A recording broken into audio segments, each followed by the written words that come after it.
Hello, everybody. This is Ethan Carpenter from the Distorted Entertainment Podcast. Just letting you know we aren't going to have any music at the moment. We explain later in the episode. So for now, if you're listening, please go on to Apple Podcasts and leave us a 5-star review. It'll help us out a lot, or reviews in general. And you can catch us on Facebook at facebook.com/distentpod. That's DISTENTPOD. Let's get into this podcast. Hello, everybody, and welcome to Distorted Entertainment, further proof that if any two idiots with a microphone get together, they can start a podcast. My name is Ethan Carpenter, and I'm joined by Mitchell Wade. Mitchell, how goes it? Hey, everybody. It goes pretty well. And by the way, we're not an idiot with one microphone, but two. Did I say one microphone? You did. Well, whatever. It was some off the top of the dome piece banter. So, welcome back, everybody. Thank you for tuning in. This episode, we're going to be going over a Aesop rock album and a Letters from the Colony record. But of course, we have some news to go over beforehand, as we have been doing. First of all, want to extend condolences to former Trivium bassist Brent Young's family and everything on that end. He was the bassist for the first Trivium record, and he has passed away at 37 years old. So my condolences to all of his loved ones and family. I was actually unaware that they had a record before Ascendancy, so that was kind of interesting. I went back and listened to a little bit of that based on researching all of that. Have you listened to that record, like the very first one? Yeah, I've listened to Trivium's entire discography. Gotcha. Yeah, like I said, I was completely unaware they had anything before Ascendancy, and it's on Spotify, so you would figure I would actually know that. But I'm just a poser, so I don't listen to anything, really. But, I mean, based on the quiz that we did last week, apparently I'm a poser too. Well, I guess 2 weeks ago. Indeed. No, everybody's a poser, so. All right. That was Christ. I'm already tired, dude. Dude, it's 6 and you took a nap. I'm exhausted all the time. I did a wedding videographer job yesterday. So Ooh. I had a lot of energy expulsion. By the end of the day, my feet were just absolutely killing me. But I got paid half up front, and I'm going to actually start working on that this week. So that'll be kind of cool. It's my second ever job doing a videography for a wedding, and that'll be kind of cool. But anyway, look at somebody using their degree. Oh yeah, barely. It's going to be fun. It was an indoor event, and it was really, really dark in there. There wasn't a lot of lighting, so I'm going to have to spend a lot of time cleaning up the footage and all of that. And but congratulations to the lovely couple. It was somebody that I knew in high school and hadn't really talked to for a while, so it was cool catching up with them. So, continuing on in metal news, I actually have some gaming news today, actually, as well. So that's going to be interesting here in a moment. I wanted to talk about. Actually, we'll start with you because I had you listen to it. We're just going to become a Corey Taylor related podcast if it keeps up with his every other week single release schedule. Considering we have. Every time we record, he releases a song like 3 days prior. So I'm not going to lie, Ethan. I didn't sign up for that. Well, I mean, we had to pivot. It's fine. It's only the very beginning of each episode. We got to talk about Corey Taylor, and then we go into our normal stuff. So, how was his newest single, whose name I can't even remember? Oh shit! I even had it pulled up, and I can't remember it now. Well, that probably tells you a little bit about it. It was kind of mediocre, in my opinion. Anything else? I didn't like it. It didn't. I listened to it, and it was just like he was just angry and stereotypical Corey Taylor. Even though I like Corey Taylor, it's just another one of those "what does Corey Taylor think" kind of memes. Okay, interesting. See, I liked his last single, The Highway 666, but I have not given the new one a listen yet, and I guess the Metal Injection thread did say it was just a kind of a standard rock track. So yeah, in terms of any other singles that have dropped, The Devil Wears Prada dropped a new song, and being one of those bands that kind of hooked me into the heavier side of music, I decided to give it a little bit of a listen before we started recording today. Judging just from like the first minute of things, it sounds better than what their last release was, and that's in terms of like their full release. Hold on, The Devil Wears Prada, because I was not a fan of oh, no. Apparently they released an album last year that I did not listen to. Or is it? No. Wow, a true fan. I never claimed to be a true fan. I said I was just semi-interested. I'm not... this isn't even news, because this is a music video for a song that was released last year. So, hey, Devil Wears Prada, stop it. So I'm just gonna... Cool. Moving on. But that being said, it was better than Transit Blues, so maybe I should go back and listen to that record called The Act. I'm not sure. Transit Blues was just hot garbage in my opinion. Interesting thing from Dave Mustaine. I'm just going to read the headline because that's all I care about at this point. What do you think of this? Dave Mustaine thinks Guns N' Roses Slash is, quote, a little more technical than I am. Yeah, I guess. Really? I'm not I guess I'm not super familiar with Slash's playing, because I've always, like, even though I'm more of like a Metallica guy, I know that Mustaine is a way better guitar player than Kirk and James. So I guess it's a little weird that he's comparing himself to Slash, because between Megadeth and Guns N' Roses, I would definitely give the edge to Megadeth. Well, I wonder if he's more referring to like maybe Slash's solo work and stuff. Because yeah, in terms of Guns N' Roses, like there's nothing like super technical about it that I can think of off the top of my head. What did he say? Quote, I think you have that backwards, that Slash is actually a little more technical than I am, said Mustaine. We were playing, it was a very punkish metal kind of vibe. For me, I love the way I can pick up the guitar and say screw you to anybody with it. It's an art. A lot of people can't do that. A lot of people don't even know what that means. You have to completely command your guitar. There's great, powerful, beautiful players like Eric Johnson, and they just kind of adoringly caress their guitar. Me, I like to punch it in the stomach.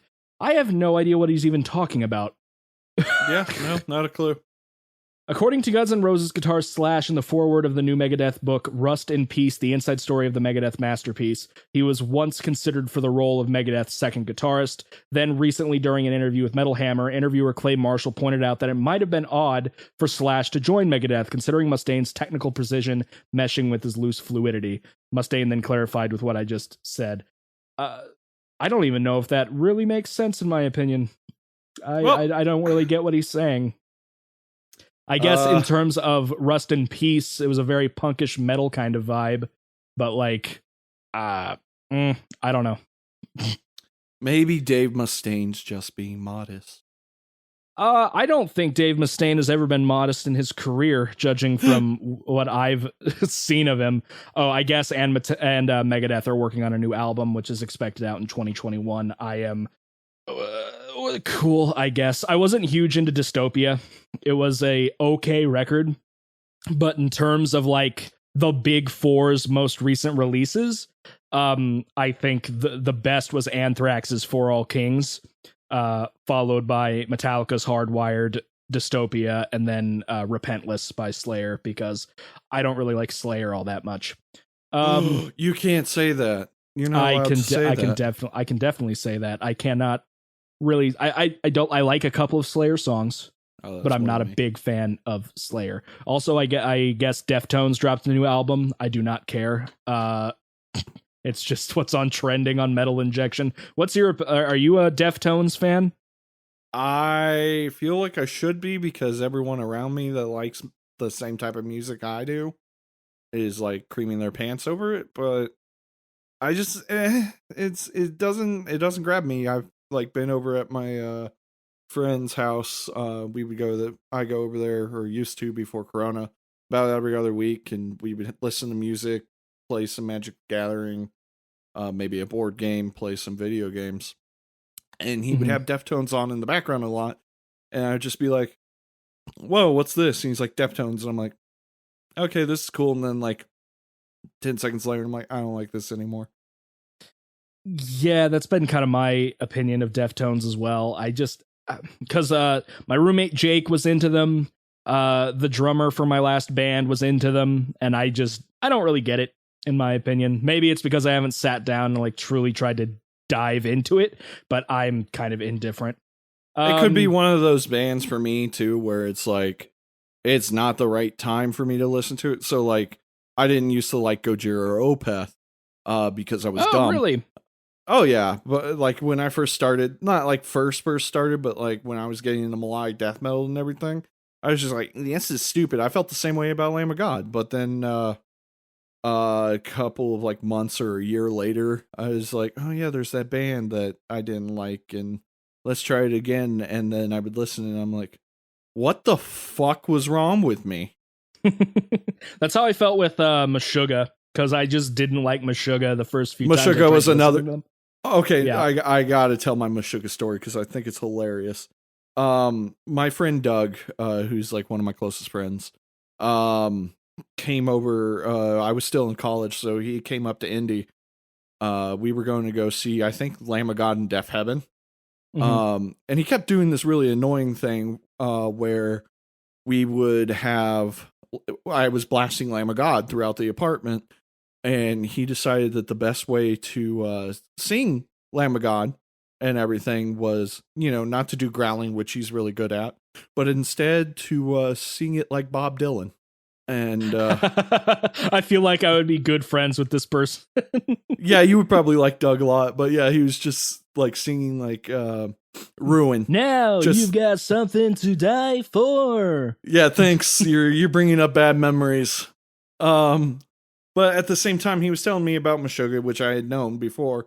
I was like, yeah, man, I just don't get it. Like, it's really boring. And he like put on, I think he put on Kolos. Yeah, because their new record hadn't been out yet. And I was like, yeah, dude, this is boring. He's like, bob your head. And I was like, what? He's like, bob your head. I started doing it. I was like, whoa, this is really good, man. I don't know what it was. Like, see, I really don't. That is a definitely a strange story. My how I got into Meshuggah was also related to Kolos. But like when I first listened, I listened to Bleed, I wasn't really into it. It's the same thing for like 7 minutes, whatever. Then I listened to Break Those Bones, which is kind of same story, really, really just slow and chuggy. And then I listened but it's so good. It is great. And then I listened to I Am Colossus, when that's the song that actually broke me into them. So that's kind of like the, I think it was the line, I, the great Leviathan, insatiable Colossus. That's what kind of like broke me into them. So I'm like, awesome, I get it now. It's always cool when you find that song that finally breaks you into a band. Also for me was like Black Dahlia. Of course I liked, What a Horrible Night, but for Black Dahlia, when I finally listened to Nightbringers, the opener, Widowmaker, that's what finally broke me into them. So it's cool when you can finally start appreciating a band a little bit more, especially when you're like, I should like this, but I just don't understand why I don't. Yeah, and like Gojira for me, it was like Vacuity and Backbone were like my two. And Lotus Eater by Opeth was like, before I had listened to like some Opeth stuff, and then I heard Lotus Eater and I was like, oh, this is fucking wild. What record is that? Is that Watershed? That is Watershed. Yeah, I think it's the song right after Heir Apparent, isn't it? It is. It's the third track. Yep. Cool. And it starts out with the humming. Yeah. I need to actually like sit down and listen to a full Opeth record. Blackwater Park. Yes, required. I know. But I figure you're gonna give me that at some point, so I don't want to like ruin your list. See, well, that's the thing. It's like I definitely have records where I'm like, this should be something that he listens to, but at the same time, I'm like, I want to give you things that like you've never heard of, like Letters from the Colony or Winter Horde. Well, funnily enough, I was doing research for the record I was going to give you today. And I was talking to my brother-in-law because he knows this band a lot. So I was saying, what would you recommend? And then I brought up Winter Horde, and he's like, "Oh yeah, I know Winter Horde." I'm like, "You know Winter Horde?" So that's kind of cool. That was kind of cool. Yeah, I've had some people that do that to me, and I'm like, "What do you mean you know this obscure Israeli metal band? What? No, that's my thing." Yeah. Yeah, that's interesting.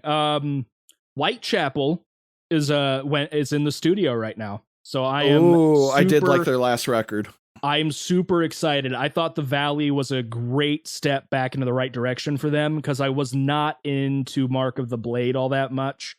There was a couple of songs that I thought were okay. I liked the riff for Elitist Ones. I hate that song so much. It's really catchy to me. I'm kind of indifferent about the lyrics, but I really like the tone of the song. And then the title track was okay. But other than that, like, I really liked Our Endless War, and I was just really, really disappointed by Mark of the Blade. And then The Valley came in, and when they dropped, what was the initial single? I believe it's the first song on the album too. No, it was what was the thing? The Valley. That's what it was called. That was the album. They dropped Brimstone first, and Brimstone I didn't know hit that. me like a truck with the really guttural opening. I really liked that. So that kind of hooked me, even though Brimstone is just kind of like it's Whitechapel doing Whitechapel. But then I really liked Hickory Creek and Third Depth as well. So really good. I'm excited to see what they're going to come out with. Do they have a possible release date on the thing? No. They're basically just saying, hey, we can't really do much. Let's write a new record. Fair enough. For me, because I don't like deathcore for the most part, with a few exceptions. I did enjoy Valley by Whitechapel. My first exposure was When a Demon Defiles a Witch. Yeah, great track. I love that track. Followed up by Forgiveness is Weakness. The only song I don't like on that record is Black Bear. I'm not sure why. It just kind of like was very bland to me, but every other song I actually really, really enjoyed. Good record. Have you listened to like any of their early stuff? Nope. Well, maybe I should look into that for you then at some point. I did find out over the weekend, I guess I never knew this. What is it? Chaos Spear by Meshuggah?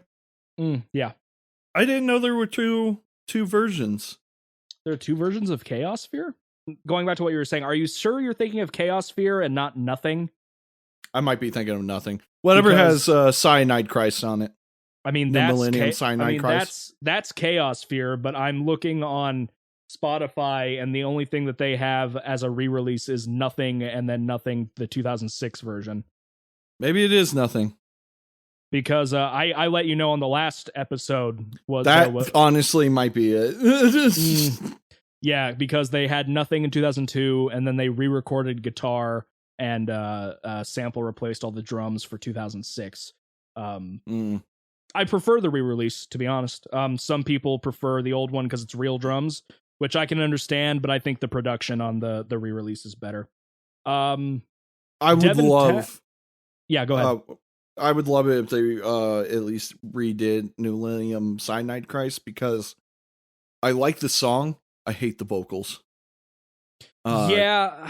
They're the earlier and like Frog Leap Studios and Rob Scallon did a cover of that. Yes, I love and that it's cover. So good. It's such a good cover, especially when Rob's playing it on a shovel. Exactly. So yeah, the earlier you go into Meshuggah's discography, the weaker the vocals get. But if they redid New Millennium Cyanide Christ, it would be a lot slower. See, I would like it to stay the speed. I just want the vocals to change and be more growly. Okay, hold on. There is a reloaded version of Chaos Sphere on Spotify, but it's not different. It just has Chaos Sphere, and then it has all of another release on it as well. It has the True Human Design EP on there, okay. which is just a demo version of a song, and then not one, not two, but 5 versions of Future Breed Machine. Damn. One including called the Campfire version. What's the one? They have like one album that's like an entire song that people want them to play live, and then they. Oh yeah, yeah. Well, when they had that big Meshuggah LP collection that they dropped a number of years ago, they had a studio playthrough of and I've never checked to see if it's been uploaded anywhere. Devin Townsend announces Rarities live stream for Halloween. Oh yeah. So that's going to be kind of cool. Quarantine concert number 5. He's just going to. It's kind of what he's just going to be playing requests essentially, which is kind of cool. Yeah, kind of cool. Not and much. You're now a newfound Devi boy. Yes, I've been listening to a lot of Devin Townsend. I haven't the only full record I've listened to so far is Strapping Young Lad's first one, Heavy as a Really Heavy Thing, which is the greatest title in existence. But I enjoy that, so I thought that was kind of cool to bring up. We already talked about the Ex Trivium bassist, and last 2 things I have on metal. We'll just kind of breeze through this because we've been on it for a minute. Metallica, Tool, and Slipknot nominated for Billboard Music Awards. Oh, I didn't know that. Yes, the awards will be broadcast on October 14th, live from the Dolby Theater in Los Angeles, California. We'll feature the aforementioned artists in the following categories: Top Touring Artist, Elton John, Metallica, Pink, The Rolling Stones, and Ed Sheeran. I didn't realize the Rolling Stones were still alive. Yes, everyone is constantly surprised that Mick Jagger is alive. Well, no, not even Mick Jagger. What's his name? Keith Richards. Oh yeah, Keith Richards. Yeah, Keith Richards. I'm pretty sure he died 15 years ago, and nobody told him. That's top touring artists. Top rock artists. I hate Imagine Dragons, gross. Panic at the Disco, I like Panic at the Disco. Tame Impala, never listened to them. Tool, and 21 Pilots. Why is Tool constantly thrown into rock? I mean, I don't know if I would call them metal. They're this is a debate. This is a debate alternative. That people have. They're alternative. I feel like they can be labeled as either, because a lot of their softer songs could be more rock, and then their heavier songs can be more metal. And I don't like Tool. I know you don't like Tool. I like some Tool. I just don't really I don't get the hype. And I think Maynard is just a bad person. I like Maynard as a vocalist. I don't like Maynard as a person. I don't really think I like him as a vocalist. He just kind of does he's not bad. I just hate the way he runs the band, and he disrespects his fans just by existing at this point. We've had an album done for 10 years, and it's exactly the same as their last record. That's funny, because I liked their last record. I wasn't a fan of this record. It's because it's the same thing. It didn't bring anything new to the table. I just other than the title Chocolate Chip Trip, that's fun, but otherwise, top rock tour: Elton John, Metallica, Rolling Stones. Essentially the last thing, except without Pink and Ed Sheeran. And then top rock album: The Lumineers. I can't tell if that's supposed to be ill or 3, because I think it's 3, because it's 3 italicized eyes. Slipknot, We Are Not Your Kind. That record was okay. Tame Impala, again, I don't know them. Tool, Fear Inoculum. And then Vampire Weekend, Father of the Bride. I've never listened to Vampire Weekend. I know people make fun of Vampire Weekend, but I have never listened to Vampire Weekend. You good now?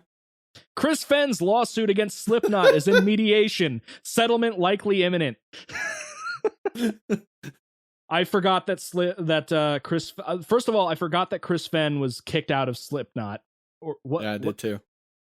Yes, he was dismissed from the band last year, and then then forgot that he was suing Slipknot. Is that the Nose guy? That's the Nose guy, right? Yes, it's Nose Man. And Chris Fenn was an original member. I'm pretty sure he was in there since MFKR. Now it looks like the lawsuit has reached its final destination, mediation, where the two sides present their case to a third party that helps them reach a settlement. Fenn claims Slipknot and their management was keeping money from him in a motion filed in 2019, setting up corporations that he was not aware of.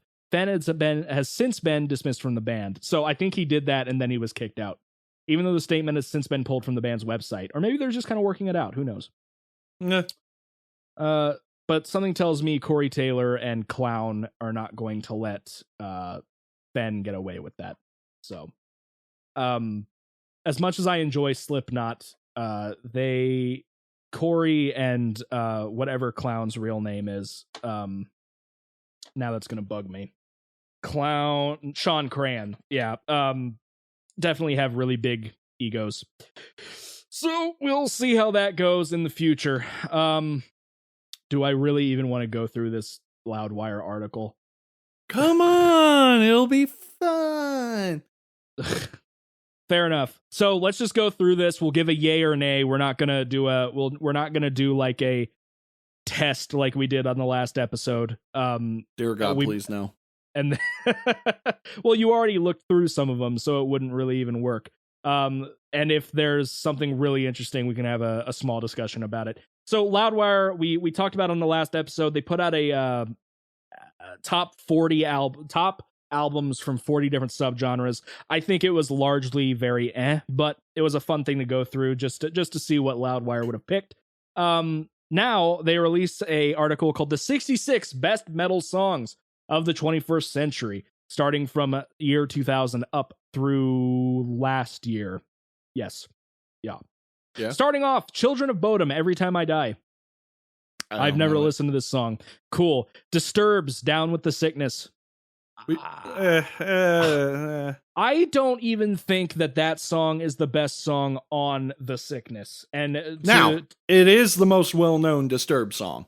Yeah, absolutely. Which, honestly, 90% of the time, I think that's what these lists actually do. Yeah, most like. I mean, I think these are more like singles than anything, and in that case, yeah, I'm not sure what the singles were when they first dropped this album, but songs that I think are even better than Down with the Sickness from the Sickness. I like Violence Fetish. I liked Meaning of Life. Voices is a good song. The Game is okay. Stupefy is really, really good. And I don't remember. I might have to re-listen to The Sickness, or at least some of them, because I don't remember the song Fear. I don't remember Numb, Want, Conflict. I like Shout 2000. I think that one's okay. And then wow, I have really forgotten this album because I'm not recognizing any of these names. Mm-hmm. And then Dropping Plates. I know that one just because it's very new metal. Oh, never mind. I was looking at it wrong. How is Down? I thought Down with the Sickness didn't have an explicit tag. I was like, that doesn't seem right. Yeah, there's an entire section in one song. That's the one thing I don't even really like about that song. The whole breakaway where he's just screaming about his mom. It just gets too much at this point. I'm not in high school anymore. I didn't even like it in high school. I was an edgy kid, so I liked it in high school. I was like, I don't like my parents. So for me, Down with the Sickness being on the list, that's a thumbs down. Iron Maiden's The Wicker Man. I actually don't know this song. Yeah, same. Okay. I have never listened to any song by the band Him. Near have I. All right. In Flames. I don't know this one, but you do. It's Pinball Map. I think that's a decent one, especially for 2000s. Probably not my choice, but I get it. It's a good song. It's catchy. I've heard that Clayman is like their go-to record. I would say so, but anyway. But yeah, I mean, you talk to M Flames fans, and everyone's like, they were good up until this one. No, this one, not this one. Well, and it's like some people are really. Even like, yes, but it's like hilarious to listen to it from In Flames fans because no one even comes close to point. I've heard people say Horacle was their last good album, which was like their third. Did Yeah. you listen to the re-release of Clayman? Apparently they re-recorded it. I listened to the Master? like the redoing. I listened to the Pinball Map, the new version. They add a lot more synth. And gotcha. I guess I'm talking about they have an EP called Clayman 2020. Yeah. And no, they re-released it, and it's definitely more the new sound, which I don't like. And that's unfortunate. Where would you say that In Flames started falling away? Because I've heard people are really into In Flames, and then I've heard people just like In Flames sucks, especially now, or something like that. This is a little bit hard for me to say, just because part of it's nostalgia. I really liked them up until Sounds of a Playground Fading. That was the last album I really liked. That was also the album that I first saw them in concert for. Okay. And like I had tons of memories of like my friends and I driving through Bloomington blasting that album after it came out and like singing along and all that shit like dumb 16, 17-year-olds do. But Come Clarity's what got me in there. That was a really good album.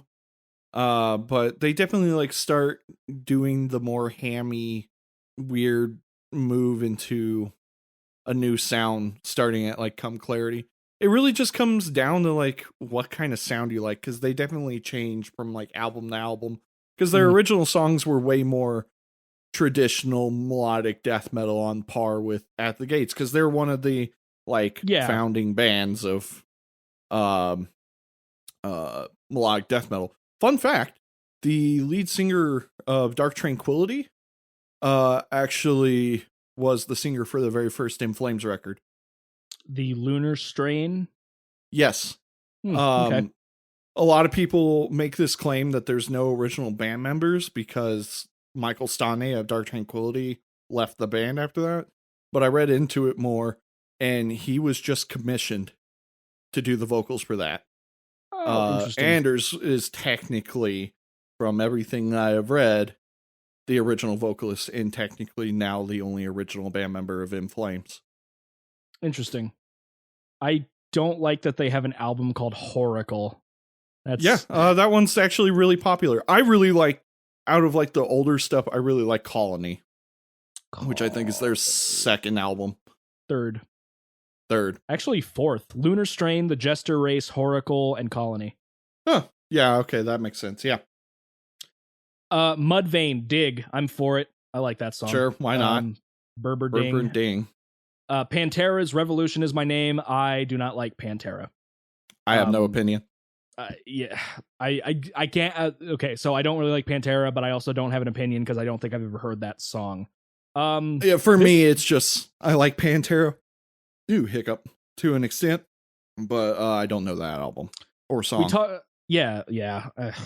We talked about this band briefly on the last episode. Converge's Concubine, but neither of us know it.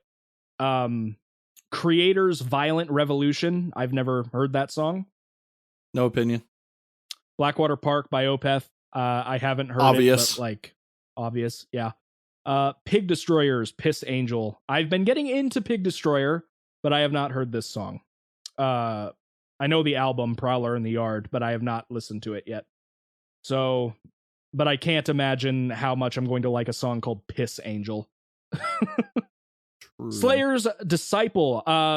Oddly enough, one of the few Slayer songs I actually do like. So I'm for it. I don't know. It's weird, like, because a lot of the songs that I like from Slayer are some of their more anti-religious songs. So it's weird that those are the ones that I like instead of like their other tracks.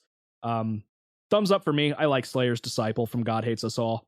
No opinion. No opinion? Okay, fair enough. Chop Suey, sure. Yeah, I mean, obvious.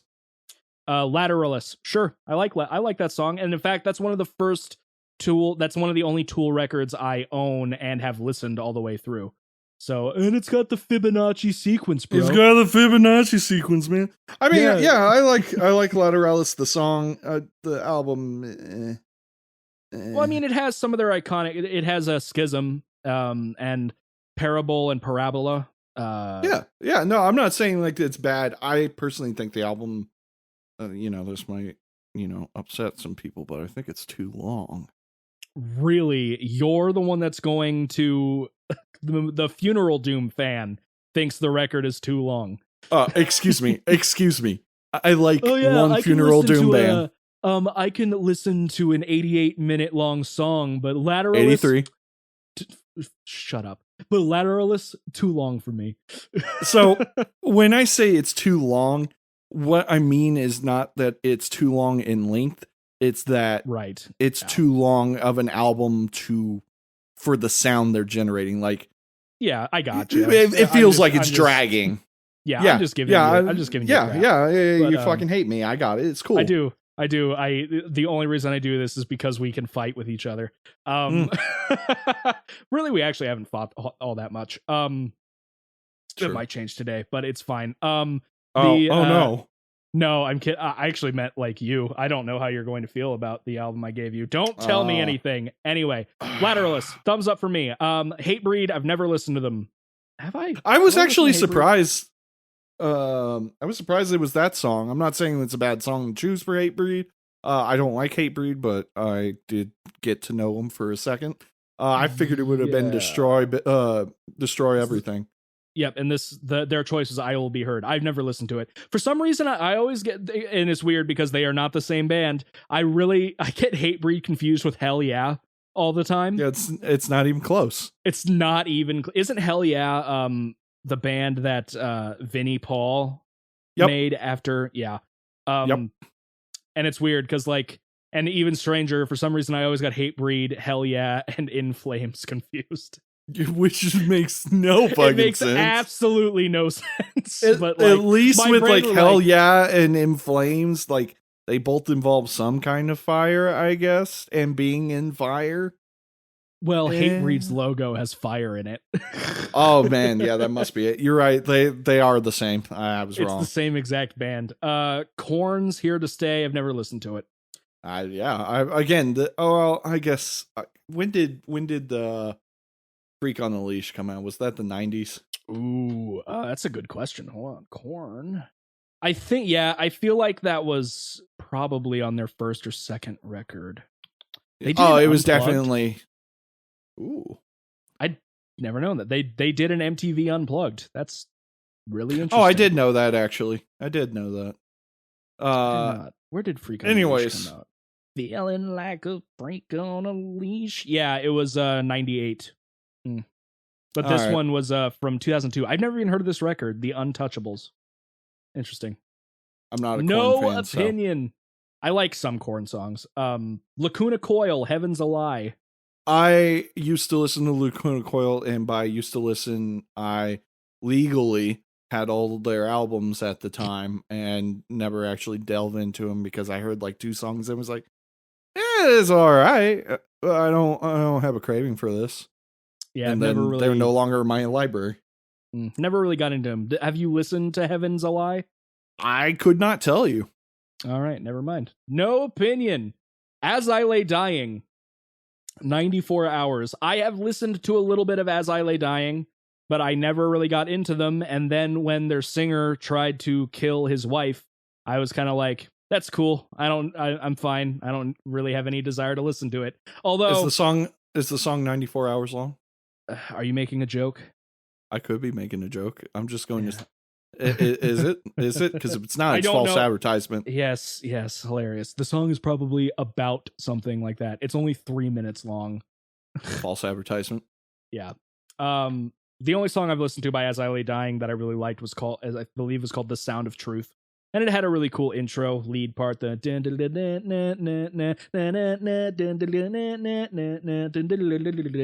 good. I like that song, but although Tim Lebesis does have a second project called Austrian Death Machine, and I like Austrian Death Machine, given how stupid it is. Avenged Sevenfold, Unholy Confessions. I don't like Avenged Sevenfold all that much, but I don't know this song, so I have no opinion. I'm not a fan. I've never liked Avenged Sevenfold. There was like 1 or 2 albums that I liked when I was in high school. People tell me I'm constantly wrong. Excuse me, I'm the one with the music minor. I know what I'm talking about.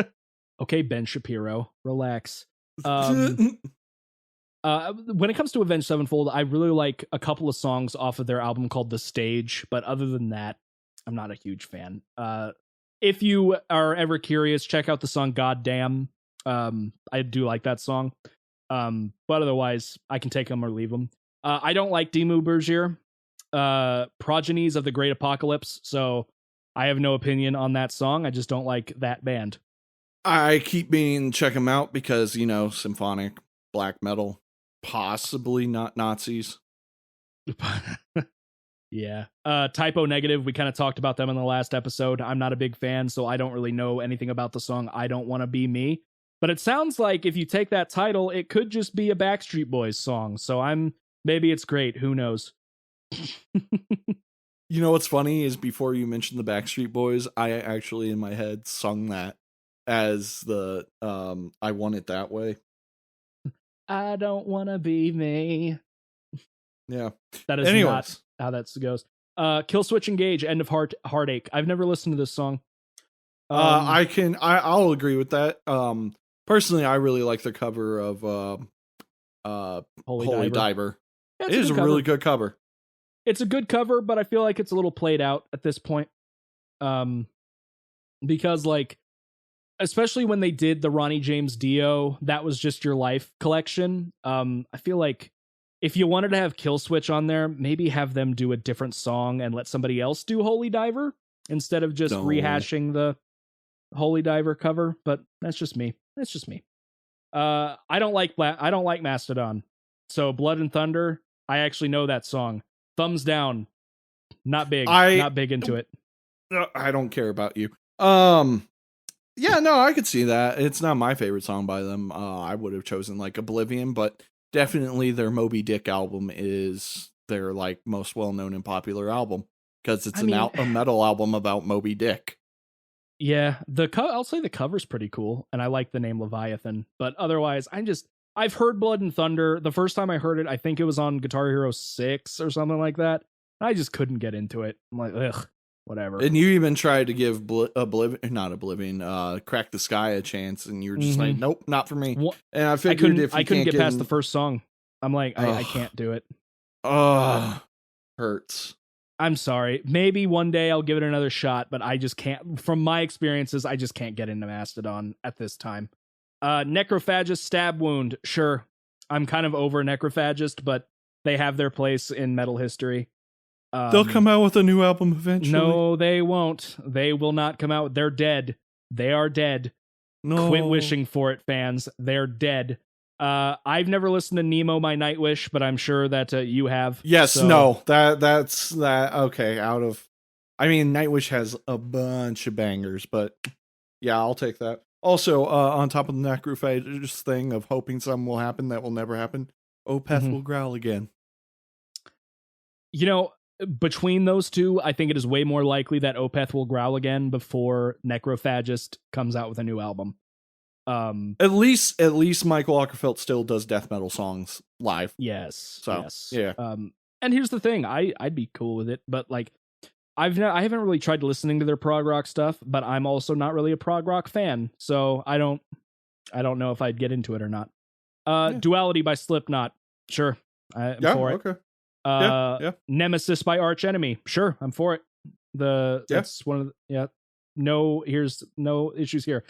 Here's where I have some deliberation because I've actually started listening to this band a little bit. Bullet for My Valentine, Tears Don't Fall. I don't like this song. When I say I've started listening to Bullet for My Valentine, I mean I started listening to like 2 songs because I like them ironically, kind of. Gross. I like You Want a Battle, Here's a War, and no, what's it called? Waking the Demon? No, that's not what it's called. It's their most popular song, the Your Betrayal. Yes. Okay. Thumbs down on Tears Don't Fall. I know it's I a mean, meme. I don't like it. Yeah, I mean, I hate that song, but let's be honest, that is definitely their most popular one. Tears Don't Fall? Or at least No. not most popular, most well known. I think well, on Spotify, they're most... Oh, never mind. Tears Don't Fall definitely has, like, double the plays. Told you. Through the Fire and Flames, sure. Yeah, I mean, sorry, Dragon Force, we know you have other songs, but Guitar Hero 3 ruined it for you. Pretty much. Good luck. Octavarium, haven't listened to it. Dream Theater. Yeah, I don't like Dream Theater. Yeah, we know you don't like, I do the one Dream Theater song I do like is on that album. I like Panic Attack, but okay. I have no... In terms of 2000s Dream Theater, yeah, Octavarium makes sense to me. Okay. Here's one we'll both agree with. Flying Whales, Gojira. Yes, though it is not my favorite. Yeah, I mean, based on From Mars to Sirius, I probably would have done Ocean Planet or Heaviest Matter. Good song though. Flying Whales is good. Yes, Trivium, Pull Harder on the Strings of Your Martyr. I like it. I did not expect that. I don't really know that song, I don't think. When it comes to Ascendancy, I know I've listened to a lot of Ascendancy before, but I always gravitate more towards Shogun. I mean, why wouldn't you? It's like my best album, even though people disagree with me. No, I mean, they're wrong. Shogun is a great record. Ascendancy's good. And then that song is good as well. All for it. Cannibal Corpse, Make Them Suffer. All for it. I like that song a lot. Not going to disagree. Have you started delving into Cannibal Corpse? I remember. Nope, but I'm not going to disagree. Okay. I just remember at one point you said, I believe we talked about them, and you said you weren't really big into just like your traditional death metal. Your run-of-the-mill death metal. And I still am not, but I'll give it a shot. Like, I don't really care for Bloodbath, even though Michael Ockerfeldt's in it. I don't really care for, I should say Michael Ockerfeldt was in it, I think only for one album. To be honest, their new record, newest record, The Arrow of Satan is Drawn, is actually really, really good. I've heard. Yeah, it's good. You might actually like newer Cannibal Corpse more than older Cannibal Corpse. I was going to give Skeletal Domain a chance. And before you say it, as much as I don't like Chris Barnes, that is not the reason I don't like Cannibal Corpse. Well, I mean, he's not even the singer anymore. It's Corpse Grinder. I know. I'm saying, like, a lot of people usually are like, oh, well, you probably just don't like old Cannibal Corpse because it was Chris Barnes. Yeah. And I mean, I like old Cannibal Corpse, but like, by that, I mean, I like 3 or 4 songs. I can't sit down and listen to a full Barnes era Cannibal Corpse record. I can't do it. I mean, I don't like Obituary either. It's one of those things where I'm like, I understand why people like it. Mm-hmm. I understand why it's important. I do not like this sound. I mean, I even feel that way for Death's first couple of releases. I'm not big onto Scream Bloody Gore, and I'm not really into... I mean, Leprosy is okay, but I would not call it their best record. But if you really like Leprosy, there's a whole band that basically just plays that style called Gruesome. If you really like the sound of Leprosy, you'll probably like the band Gruesome. What was I going to say about Cannibal Corpse? Were you going to say something? I'm sorry. I was going to say I was thinking about giving Skeletal Domain a chance because I've heard a lot of people say I would probably like that if I don't like the rest of Cannibal Corpse. Good record. I would more recommend kind of like the Kill trilogy. They have 3 albums that sound very similar to another, and then their newest one sounds very similar because it's the same producer. But Kill, Torture, Evisceration Plague, and then the newest one, Red Before Black. But I don't like the song Evisceration Plague. Well, it's slower. The other songs, like on Evisceration Plague, I really like Scalding Hail. Now I have to look at Evisceration Plague. Evisceration Plague. Scalding Hail, To Decompose is awesome. Evidence in the Furnace is awesome. Shatter Their Bones is okay. And then Skewered from Ear to Eye is pretty good. But Kill is a really, really good record. Torture is a really, really good record. Skeletal Domain was my first new Cannibal Corpse album. I got to pre-order it at Mayhem when they played there. Good stuff. I think you would like it if you were in the mood for like some death metal. We really need to start going through this quicker. Yeah, Lightning round for I a little was- bit. Lamb of God, Walk With Me in Hell. I've never listened to it. 100%. Between the Buried and Me, White Walls. Never listened to it. No opinion. I've heard BT Bam's really good. Black Dahlia, What a Terrible Night to Have a Curse. Completely, Of yes. course. Not my favorite song, but good. High on Fire, Rumors of War. Never listened to it. No opinion. Machine Heads, Aesthetic of Hate. Never listened to it. Even though we got a, lightning round, I disagree with this entry. I do love The Blackening. I just think there are better songs on it. It's not a bad song. I just don't think it was the best song on that record, let alone the best Machine Head song. Done. Municipal Waste, Headbanger Face Rip. Never listened to it. No opinion. Parkway Drive, Carrion. Never heard it. No opinion. Dillinger Escape Plan, Milk Lizard. Never heard it. Yeah, I'm after our quiz. I'm just not going to acknowledge that. Monomar, Twilight of the Thunder God. Sure. I'm Sure, not why big not? into a Monomar. I'm not big into on Monomar. Bleed by Meshuggah, of course. Don't Your Treachery Will Die With You, Dying Fetus. Absolutely. Great song. know it. Highly recommended. Overkill, Ironbound. Haven't heard it. No opinion. Suicide Silence, You Only Live Once. Sure. Not even the best song on that record, but whatever. I don't like them. That's the song that's the album I started getting into them with, but I prefer kind of their later stuff to be. Now, I did see them live at Mayhem Fest 2011, and that was still so when you Mitch got to see Luker him with was in. Mitch? Yeah. Okay. Yeah, that's kind of cool. And yeah, it was good. My chest hurt. I don't think a 14-year-old's chest should hurt. I was also dropped on my neck because of 2 neo-Nazis. I'm sorry. What black metal was playing there? None. It was just, good old Indiana.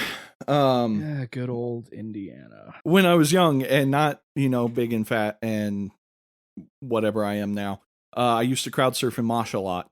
And I did that like 20 times at Mayhem, and it just so happened that the last time I did it, I was like halfway through the crowd and there were just 2 bald neo-Nazi men who refused to grab me and let me fall on my neck. Yeah, screw those guys. Yep. Oh, and the reason my chest hurt was because the bass was fucking cranked. Like they Fair just enough. like had it, Well, and like I felt my sternum like vibrating. And this think is a an lot of their outdoor sound comes concert. from it. Yeah. Cattle Decapitations, Forced Gender Reassignment. Absolutely. Great song. I'm not going to delve into that one. I've never That's watched nothing the to music video. Yeah, that's why I'm not diving into it. Yeah. I have no interest in watching the music video. The song just kind of slaps from an instrumental and vocal standpoint. Here's one I actually haven't listened to, but I'll agree just because it's him. Devin Townsend's Kingdom, both 2000 and 2012. I didn't know Kingdom was a re-release. Mhm. Oh, because I've only listened to 2012. Yep, he has another version on 2000's Physicist. Every Time I Die, Underwater Bimbos from Outer Space. I'm just gonna say no, just because I don't know. No, with a title like that, I'm good. yeah. Here's one that's gonna be a little divisive. Bring Me the Horizon's Shadow Moses. I'm for it. I like that song. It's the only song I know from that album. It's the This Is Sempiternal. It also has one of my favorite misheard lyrics of This Is Sandpit Turtle. So Carcass, Unfit for Human Consumption. Sure. Why not? Baby Metal, Gimme Chocolate. I'm for it. I know that I disagree. Yeah, I like that song. I don't think it's their best, but I like that song. Go ahead. To be fair, I disagree, not because why everyone hates Baby Metal, because whatever, you do you. I just don't like that song, but I think they have better songs that what was it? It was Some Resistance I was telling you about, which is just sounds like a fucking anime opening scene, and I'm all for that. Like, are you saying that their music in general doesn't sound like an anime opening? Yeah, but this one gives me immediate Attack on Titan vibes, and I'm like, okay, yeah, okay, that slaps. Why isn't Baby Metal doing that? I don't like that anime. Anyway, that's fair. Behemoth, Oh Father, Oh Satan, Oh Son. I've never listened to it. Are you serious? I've never listened to Behemoth. Okay. Like, I'm not a Behemoth fan, but like that album's pretty good. I mean, I've heard it's good. And Avatar, hail the. Go ahead. I'm sorry. And a certain someone from college loves that song. Joey? Yeah. I mean, my old band liked that song a lot. I remember, I believe one of the guitarists sent me, like, he got the stems for it and did a test mix, but I don't remember anything about it. Gotcha. Avatar, Hail the Apocalypse. Never heard it. Need to listen to Avatar, but I haven't heard it. I'm not going to give Ghost the time of day. Ginger. Well, I'm kind of wait. Okay, hold on. I kind of want to know what Ghost song it is. Squarehammer. Fuck off. I hate Ghost. Now, have I ever listened to Ghost? No, I just have no interest in it. Ginger, Pisces, sure. Of course. Megadeth's Dystopia. No. Pass. Metallica's Moth into Flame. Actually, yes, and it's not because I'm a Metallica fanboy. That song actually does slap. I think it's a pretty good song. It's got a super cool hook. I actually even liked the version they did with Lady Gaga live. I thought it was pretty good. Especially the part where James throws his guitar off stage. I forgot about that. Oh, Papa Hetfield was mad. I don't like Body Count. No Lives Matter. I'm past. Oh, that's just a bad song in general. I don't like Body Count. I don't like Body Count either. Like, I remember, I believe at the Mayhem Fest where I pre-ordered Skeletal Domain, we were chanting louder for Cannibal Corpse because they were on next, on the next stage while Body Count was wrapping up, and I think Ice-T got mad. He should have understood. It's Cannibal Corpse. Yeah. Code Orange Forever. I haven't listened to it. I've heard Code Orange is really good. I listened to a little bit of their new album. It's okay. No opinion. Power Trips, Executioner's Tax, Swing of the Axe. Never heard of it. Everyone loves that album. I personally don't like the sound. We had this discussion in our first talk because the singer had passed away. Yes. It's that kind of like traditional thrash sound that everyone loves when you're into that type of music, and I'm just not. But I mean, anyone that I talk to that likes thrash, just like exclamation points, 10 out of 10, 5 stars on that album. Right. So you might want to give Power Trip a check. I might check it out. I believe this is pronounced as Scar Lord. I don't know. Heart Attack. I've never heard of it. Never heard of it. Zeal and Ardor. Devil is Fine. I've never heard of it. Have you? What was it again? Zeal and Ardor. Devil is Fine. Nah, that doesn't even sound familiar. What's this blurb? Ugh. Zeal and Ardor sprouted as the newest branch of metal's family tree in late 2016, blending African slave spirituals with traditional blues and black metal. The soulful approach... I'm kind of curious now. Yeah, it's just 4chan is mentioned, so I don't know where this is going. The soulful approach of Manuel Gagnon instantly captivated music lovers looking for a new beat, and it all began with a racist joke on 4chan. Devil is Fine just brushes past the black metal realm using drone-like backdrop of tremolo picking, while satanic lyrics and experimental percussion are pushed to the forefront. Few accomplishments during the 2010s can stand shoulder to shoulder with the creative feat of Devil is Fine. Interesting. I don't know how to feel about that. I might listen to it. It sounds interesting. Judas Priest's Lightning Strike. I'm for it, although I think Firepower is a better song. Firepower came out last year? 2018. 2018. Firepower was a great record. For mid-60s, Rob Halford is still kicking it. Yes, Firepower, I would have rather that song, the title track, be there, but Lightning Strike is good. Rammstein's Deutschland, never heard it. I don't listen to Rammstein. I like a couple of Rammstein songs. When they put out the trailer for Destroy All Humans, I really liked the song on there, the Ishville. I I love this until I understand what they're saying, and God, they are really gross and perverted. And some people really like that, but like, when I hear things like barbed wire in my urethra, I'm kind of tuned out, and how like a lot of their music videos are just them fucking women. Yeah, that's why I don't watch their music videos. Yeah, And not my favorite. And then the last one on here, Poppy's Concrete. I haven't listened to it. I'm just not a Poppy fan because that's weird. It's not like weird in the good way. It seems like she is very controversial when it comes to the metal fandom. Yeah, I mean, that's why she gets compared to baby metal all the time, because it's that like, oh, they're metal, but pop is there. Ooh. Yeah. Metal fans can be dumb. I just have no experience with Poppy. So I have a few other. Do you have anything in the music realm that you wanted to bring up? Because I'm gonna do. I can bring up my news. I can bring up my news now. Yay, dude! If you had news, you could have brought it up earlier. I wanted to be polite. I don't have that much, but Dark Tranquillity released a new single and announced their album. Okay. How is it? Very excited. Oh, the song is it's wonderful. It's Dark Tranquillity. Dark Tranquillity is good.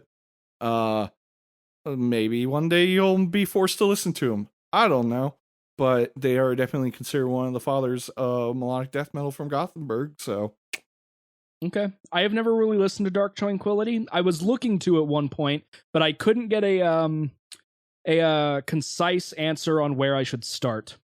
That is hard. That's kind of hard. A lot of people really like their old stuff or their mid-tier stuff. The internet was not helpful. Yeah. So I'm really stoked about that. Joe Duplantier had an interview. Excuse me if I did not pronounce his French last name right. My bad. And he kind of talked about their new stuff. This is Gojira. Yes, this is Gojira. Sorry. I don't know how to feel about it, because he was saying how he's really enjoying the more rock sound and showing that more like frail, innocent side. I'm like, no, I want crush. Crush me beneath the weight. Step on me, daddy. Yeah, pretty much. I mean, don't get me wrong. I like Magma. I like the new track. I'm sure I'll like their new album, unless they like really do something that I'm just like, dude, why? But I mean, it kind of came up. It kind of came up in one of our last episodes where like I posited the chance of them kind of doing an Opeth and kind of going more for a soft route. I would prefer like another From Mars to Sirius crushing type record, but you know, for my first like new Gojira record, I'm sure I'll be into it. I don't know. I mean, at least with Magma, they at least showed that they're still doing that stuff. It's just not to the same extent. And I'm all for bands like, you know, following what they want to do, and like everyone was freaking out. Yeah. Everyone was freaking out about Opeth, and don't get me wrong, like I wasn't a huge Heritage fan. I really like Pale Communion. These are the prog rock albums, by the way. And yeah, do I miss, you know, Blackwater Park era? I almost said Gojira. Blackwater Park Opeth. Yeah, absolutely. Those growls were freaking phenomenal, and the music writing was superb. But you know, Michael's like, I don't feel I can do anything else with this, and I want to move on to a different thing. And I would rather him do that than write something that, one, he was not proud of, but two, possibly would even be mediocre. So, I mean, their prog rock stuff is good. It's just not, you know, the same Opeth that a lot of people fell in love with. So, aside from Dark Tranquillity, Mastodon, Revocation, and Death Clock members released a cover of Megadeth's Holy Wars. I sent that to you. To it yet. Yeah, I didn't listen to it. I sent it to my old guitar teacher. I really like it. I mean, Revocation is their guitar player is very well known for being amazing. It's Revocation. It's Go to Hell, Ethan. I like Revocation a bit. I got to see them live a couple of times. Lucky. Apparently, they have really bad luck when it comes to playing live. Oh, apparently, their stuff just dies constantly. Rough. Yeah, Revocation's cool. Is it? Is the cover like regular singing or is it death metal-y? It's Mastodon. It's what Troy does, which is kind of raspy singing. I would say it fits in the thrash a bit. That's the thing that I always wondered about you and listening to Mastodon is like some of it the vocals that you don't like, because there are definitely 3 different vocalists.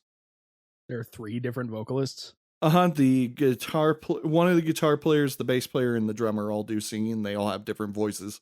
Here's the thing. It's been such a long time since I've tried to crack into Mastodon, so I don't remember. Other than that, I'll do a quick what have I been listening to? That's after the record, my dude. Is it? I don't remember our plan. It's okay if you want to do it now. You're the man with the plan, Stan. Whatever. I'm the one. Yeah, I'm the one that runs this show. No, eventually you're gonna have fun when I make you do the intro one of these days. It'll never happen. Don't you do that to me. Don't you lie to me like that. Episode 4, Mitchell will be doing the intro.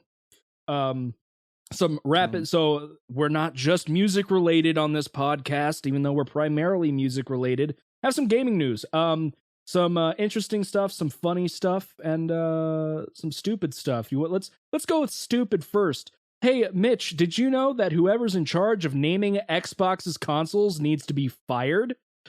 What? No. After Xbox One and Xbox One X and Series X? What? Jeez, just call the next console the 720 at this point, brother.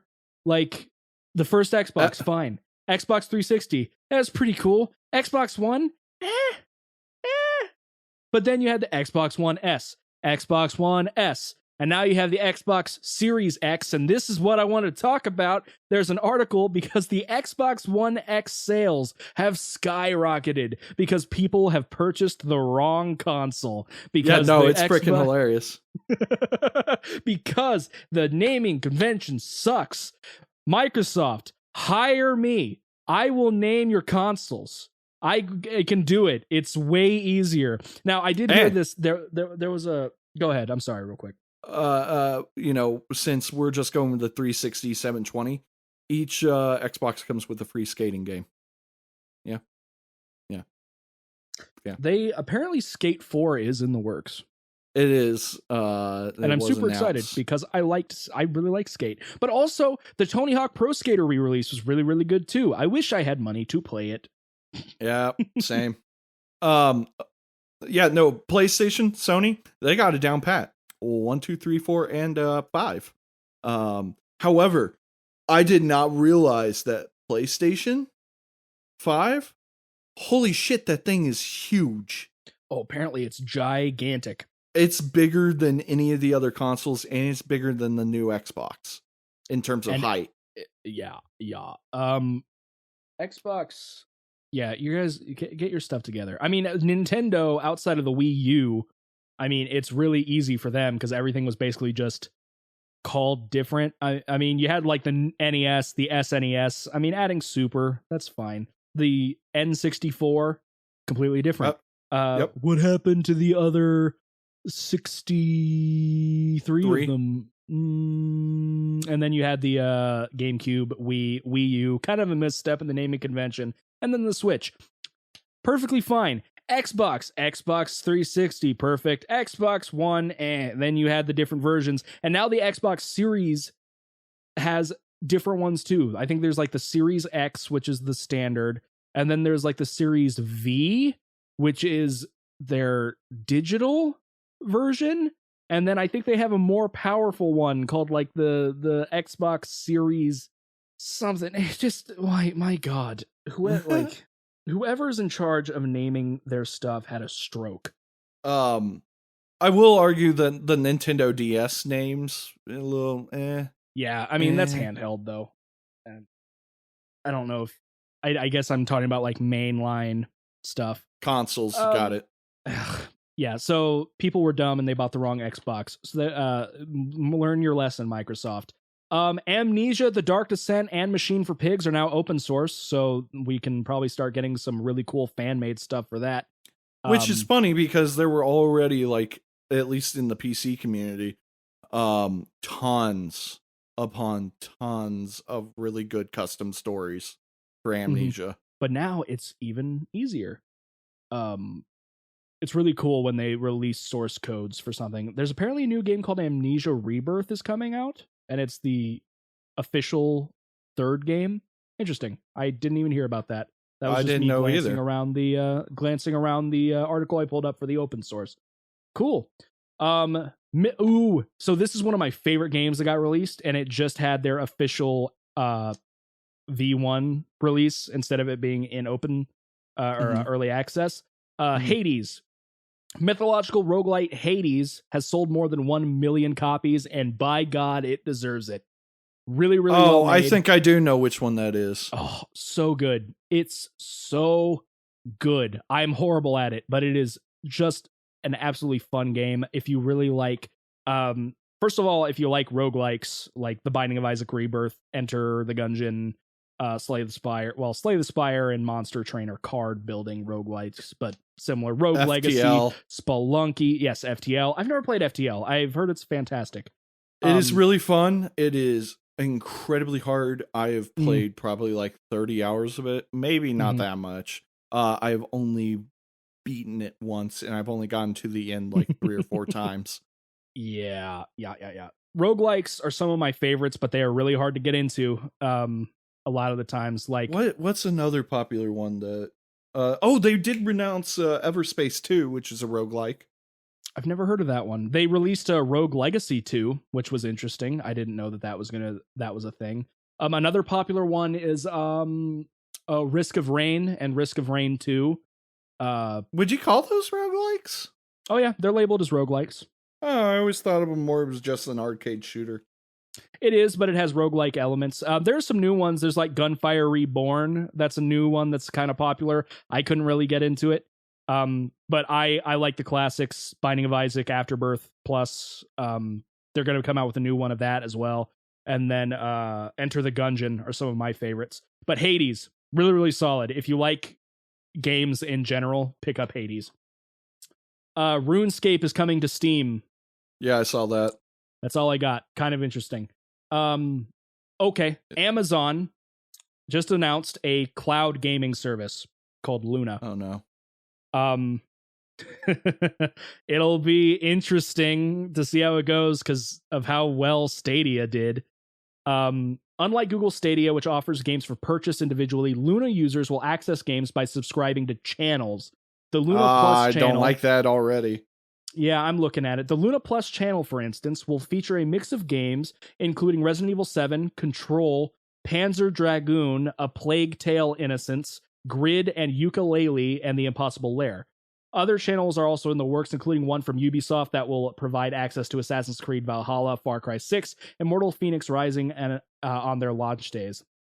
Sounds like it could actually be kind of cool. I just don't know how the whole streaming thing's gonna pick up, you know? I feel like unless you have fiber gigabit, like, or True. at least just fiber, I feel like it doesn't work well. Absolutely. It's not a perfect analog, but it is streaming. I have PlayStation Now. And because I really want to stream Red Dead 1 at some point, because I've never played it. But I feel like just hooking up my old Xbox 360 and playing it on there is going to be better, because it's still a bit choppy, even when I'm wired in. Gotcha. Luna will support 1080p 60 FPS at the outset, while 4K support for select titles is on its way. Naturally, Luna will also features Twitch integration. That's kind of cool. Luna Plus will be available for $6 a month. That's actually not half bad. Like if the No. connection's good, if the connection is good and the games are there, $6 a month, that's actually a pretty decent deal. I don't know how much like the Ubisoft channel is going to be, but Yeah, I that's feel the like, thing. Is it like you have to have a subscription and then also pay for the channels? Like, well, from what I would gather is Luna is this Plus only is fans the, for video games? it could be. That's actually kind of an interesting way to look at it. I don't know. I feel like it could be okay. I mean, I'm interested to see how it goes because Stadia has not done very well. No, I mean, pretty much people were like, "Oh, that's a cool concept. Wow, this sucks." Bye. Yeah, I mean they're trying. They're oh boy, he's trying. They're trying to go, but it's not working very well. Here's the thing: I want like Stadia to succeed. I feel like if they tweaked it and actually like did some more with it, it could be cool. But until gigabit internet is more widely available, I'm just not sure if it will. So when it comes to Luna, I'm interested. I want to see how it goes before I really. I can't see myself being an early adopter for it. I mean, definitely one thing that was an issue with Stadia was the fact that they were constantly going, "There's no lag. There's no delay." And I'm like, dude, there's false. It's internet. No, I'm sure there was no delay on Google Fiber, which is the gigabit. Yeah, sure, yeah, exactly. But exactly. You haven't provided that for everyone, so I would love Google Fiber to like be way more prevalent. Yeah. But here, I guess, but also with Stadia, you had to buy games individually. But it seems like with Luna, you get access to a number of games just depending on what you pay for. It's kind of similar to Microsoft Game Pass. Yeah. Yeah, Microsoft Game Pass, which I'm actually thinking about doing. It's $5 a month and you get access to a bunch of games related to that. That's a segue. Doom Eternal confirmed for Xbox Game Pass. So for $5, I can play Doom Eternal finally. I'm just going to tell you I'm going to tell you this right now. Fucking do it. So good. Great game. Well, whenever you give me your login information for Steam, I could play it anyway. It's all good. It's all good. I but keep like forgetting about that. Yeah, I mean, but for $5 because, well, I guess this is another story. Microsoft purchased Bethesda, so now Bethesda, they can have Bethesda games on that, and that's kind of cool. A lot of people are freaking out, saying that this gives Xbox the edge when it comes to the next system war. I don't see Xbox making Bethesda games exclusive. No, I mean, they would get a bunch of flack for it, honestly. And they've already said, like, certain games that are already, done by Bethesda or other studios, like Elder Scrolls Online and such. Mm-hmm. They're just like, no, those, we bought them. We're just going to let those keep going as is. Like, those studios can do what they need. I'm hoping that if any, like, Bethesda game, it's not going to be like some popular title or franchise like Elder Scrolls or Fallout that they would do exclusivity. I feel like it would just be, hey, we own Bethesda, here's a Bethesda game, but it's like completely new and just for Microsoft users. Yeah, like a new IP. I could see them doing that. I could also see them doing like timed exclusives, even though that's I hate the Epic thing. I actually don't mind the Epic Game Store. I think Epic is actually doing really, really well, especially compared to Steam. They hand out a free game or two every month, and I think that's really, really cool. I don't have a problem with Epic. I just hate some of the things that happen. That's fair. Yeah, I can. Mostly some of them being like hey, we pre-ordered this on Steam. Now we have to get Epic. What the heck? Yeah, I mean, because I purchased Red Dead 2 on Epic. I purchased Control. Well, Control I think was free. No, I bought Control. I wanted to play Maneater when it came out, and I'm like, oh, well, that's only available on Epic right now, so I guess I'll do it. But like Metro was, I think, like the biggest controversy at the time. Because that's when Epic like first came out and was like, hey, we bought out Metro. And then it was just kind of messy, and like everyone was like, what the fuck? And speaking of Epic, they have purchased Rocket League and have made it free to play. That's kind of nifty. It's nifty. It really angered my old roommate Jake because he's actually one of like the top players in the world right now, or he was at one point. I don't know if he still is, but they did it and like servers crashed hardcore when it first happened because now it's free to play and everybody's just hopping on there. So I don't know. I put it in my library. I'll never play it because I am just not really interested in Rocket League. But if you are, it is now free on the Epic Games Store. Yeah, I didn't know that. That's kind of cool. I'm not good at it. I never bought it, but like I had a friend that was really into it, and he would make me play with him on the PS4 when I was over at his place. But it's kind of cool, the idea that I might be able to like go and play some games with some friends. I did want to go back quickly to Everspace. It's a space combat roguelike. So like dogfights. No Man's Sky. Yeah, but actual dogfights and no lies. So, and of course we forgot to mention the other super popular roguelike, Dead Cells. Oh yeah, Dead Cells. And Darkest Dungeon. And Darkest Dungeon, yeah, those are. I actually just uninstalled Darkest Dungeon from my computer, and I've never played it. I'm probably gonna reinstall it on my actual like big hard drive, but yeah, I've never played either of those. I remember really wanting to get into Dead Cells when Northern Lions started playing it, but it wasn't something that I looked into. And then what was I? Oh yeah, they're releasing Spelunky 2.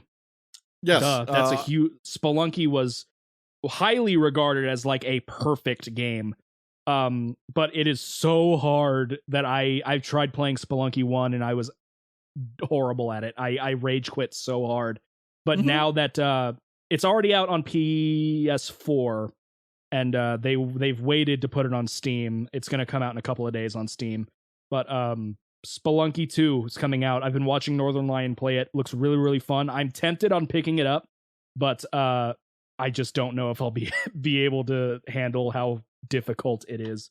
So that's all I got for gaming news. I don't really have any gaming news except I'm really enjoying all the Among Us memes, even though I don't play Among Us. Exactly. I have not played it. I'm interested in playing it, but I have not played it. To me, it's like, yeah, I could play with a bunch of randos, but it seems like a game where you just get a group of friends in a server and play together and then hate each other forever. Well, yeah, it's kind of like Town of Salem or Werewolf or Mafia or something like that. 100%. But yeah, the memes are amazing. Yeah, it's kind of sus. No, my favorite one was not to get too political, but it was a picture of Donald Trump going, "I am the most innocent. No one's more innocent than me." And then the purples one was like, "Orange is kind of sus." Yeah, fucking beautiful. But other than that, yeah, I think they announced something that I was excited about, but I can't remember what it was. I haven't actually been gaming all that much recently, and I'm kind of disappointed in myself. Me either, dude. The only time that I play games now is when I stream. And when I stream, I'm just kind of streaming one thing at a time and playing through it. So I haven't really played anything other than Coder recently. Well, I mean, that's still more than me. Like, I've been meaning to hop back on Apex because I paid for the battle pass and I'm not even close to finishing it. That's your fault. Yeah. Yeah. And I just I come home from work and I'm just like, I want to sit on the couch and die. I feel that. All right. Yeah. Maybe we should do that thing that this podcast is actually about. Yes, let's get into the meat and potatoes. I'll go and start since we'll just go back and forth for now. Sweet. So this band isn't on Metallum, so I had to find another source for their information. Wow. And that's because Metallum is kind of toxic. This is the band that Mitch gave me this week is for this episode rather is a band from Sweden. Letters from the Colony. They are a gent band. This website has them listed as progressive death metal. I mean, those are kind of the same thing. It's just gent's a bit more rhythmic based. Yes, critics describe Letters from the Colony as a mix between Opeth, Meshuggah, Gojira, and Sixth. Yes. I don't know that last one. I actually was trying to find some of their earlier stuff because the only studio album they have out is the album we're going to talk about today, Vignette. But apparently they have a couple of demos. When I was looking at Discogs.com, which I can't tell if I like that website or not. They had a demo listed as untitled, but this one is actually like the Letters from the Colony EP and the Galax EP. So maybe I should have looked at those on YouTube instead. So Vignette was released in 2018. It is the band's only major release. Has 9 songs, runs for about 55 minutes. And I am conflicted on this record. I was wondering if that would happen. Yes. So I'm going to let you know what on my first listen through on this record, I was going to I imagined I was going to be a lot more harsh. When I the thing I was going to open up with, it's like, this album let me focus really easily because it finally let me sleep. Ooh. So, but now I've softened a little bit more to it. I do like a few songs on here. So it kind of puts me in your mindset for the last 2 albums we talked about. I have objective opinions and I have some subjective opinions. My overall thoughts on the record is that it is done very well. It sounds great. The production is awesome. The vocals, guitar, drums, it sounds impeccable. Very, very good production. But I have very little emotional attachment to anything I listen to on here. I cannot think of a single breakdown, a single riff, or anything that sticks with me after the song ends. So, like, it's a thing where I kind of equate it to put it in terms of like a movie. It's a movie where as you're watching it, you're like, this is really cool, popcorn entertainment. But then as soon as you're done watching it, you're like, cool. It was a cool way to kill 2 hours, but it's not anything that's sticking with me. I think the more I listen to this, I realize maybe I don't like Gent all that much, because while I'm listening to it, I'm like, this is cool, kind of, but there's nothing sticking to me. Like, I'll go ahead and give like my rating of it as like, I give this record a 5 out of 10, simply because I do not our hate lowest anything rating yet. Yeah, I do not hate anything on this album, but I don't necessarily love anything about it either. There are, like, I do remember I like the song Cataclysm.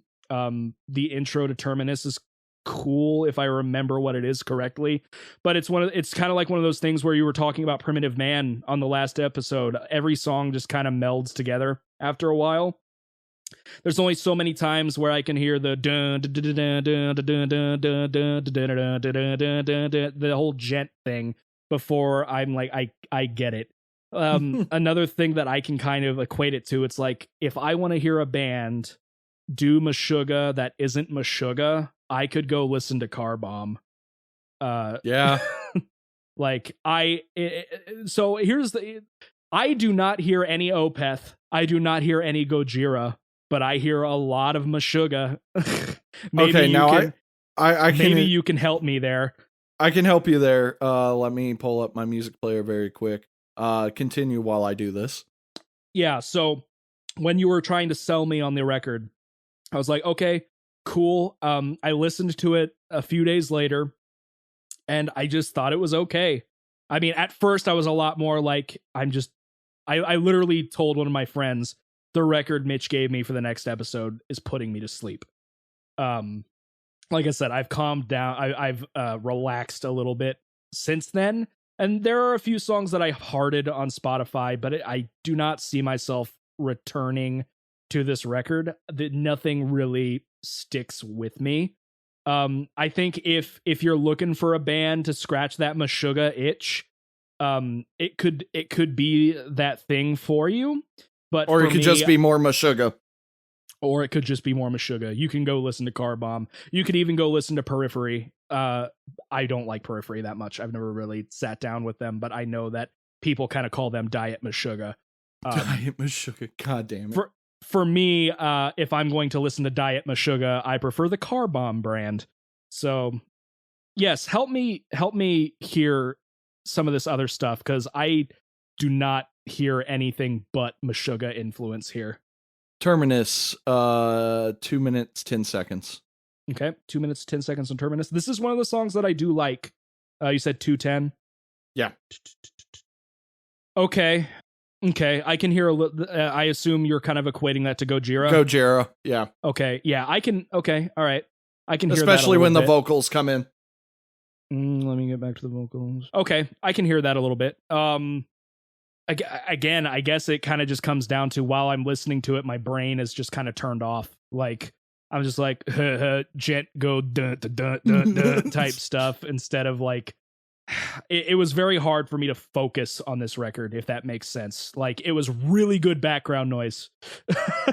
I could have this on and not complain, but it's not really something that, like, man, I really want to go listen to Galax again. Or I think Terminus has a really good intro, though. It's gonna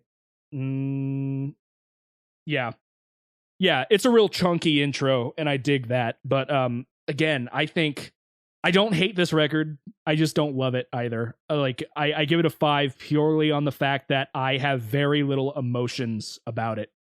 Yeah, no, I get that. It's, to me, it wasn't unique for the most part. I did enjoy it when I first got it.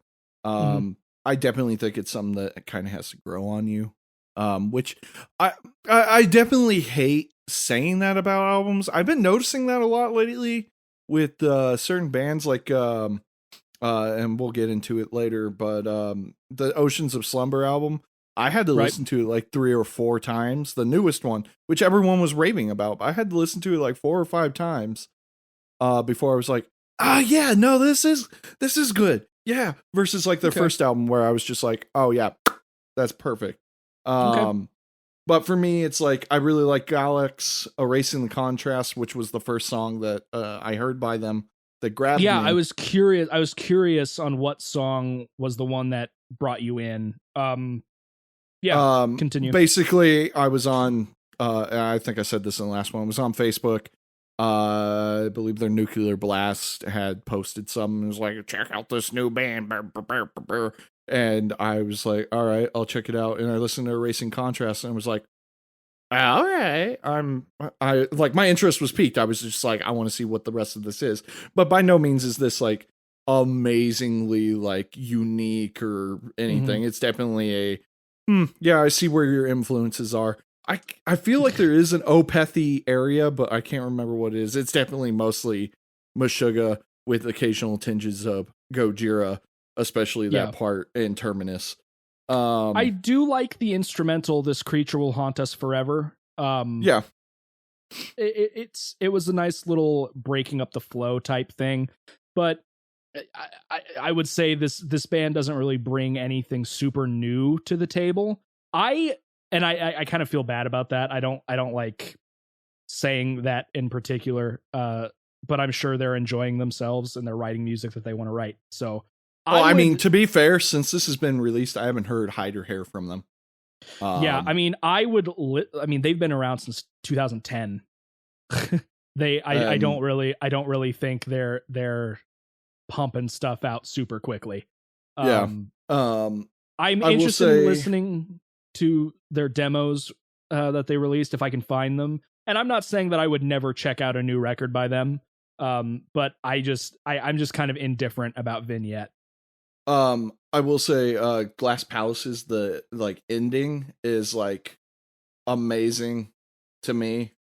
I guess this would be where the Opethy influences, and it starts at I don't have my glasses on, but I think that says 3:30. 3:30. Until the end is just a really nice emotional thing. And maybe this is something that you're going to actually have to turn your brain on. And like force it, which is not a good thing to say about a record.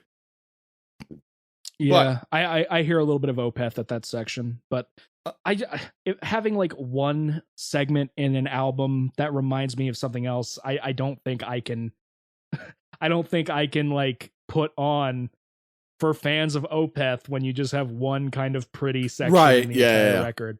It's kind of like I almost kind of equate it to some of the stuff we put on for Fleshbore for fans of X, Y, or Z, where like I don't really hear that, but okay. I will say Yeah. the last track on that album, which is also super long, has a sax solo in it, and I think that is possibly the fakest saxophone I've ever heard. And Jack Black plays that toy saxophone in fucking Tenacious D.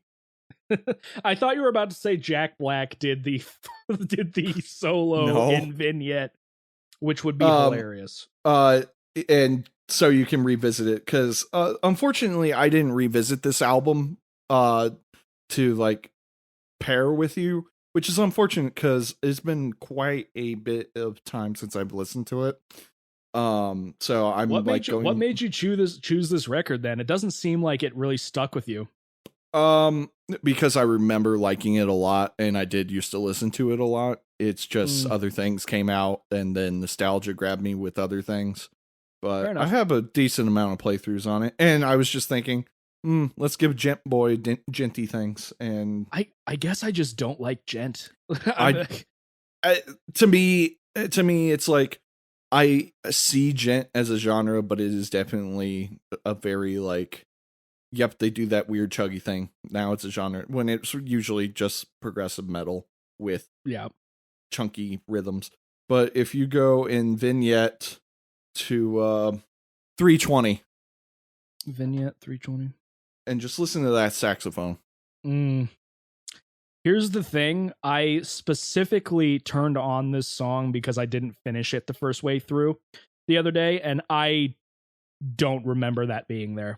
to really put it, like, my brain just shut down.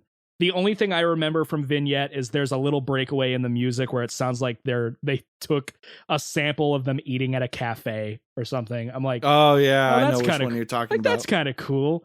But otherwise, like, I didn't even realize that there was a saxophone in that song. To be fair, that definitely sounds like we opened up Guitar Pro and painted these notes.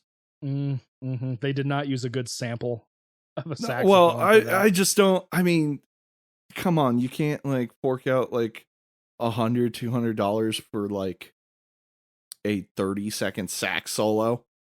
Like, come on, like you said, at least get a good sample, but even better, just like pay somebody. It's not like you're asking for a whole album of sax. Like, you're not Rivers of Nile. Great album. Yeah. And you're not Septic Flesh trying to like fuel a whole symphony. It's one dude playing a sax for $30 or 30 minutes, 30 seconds. Wow.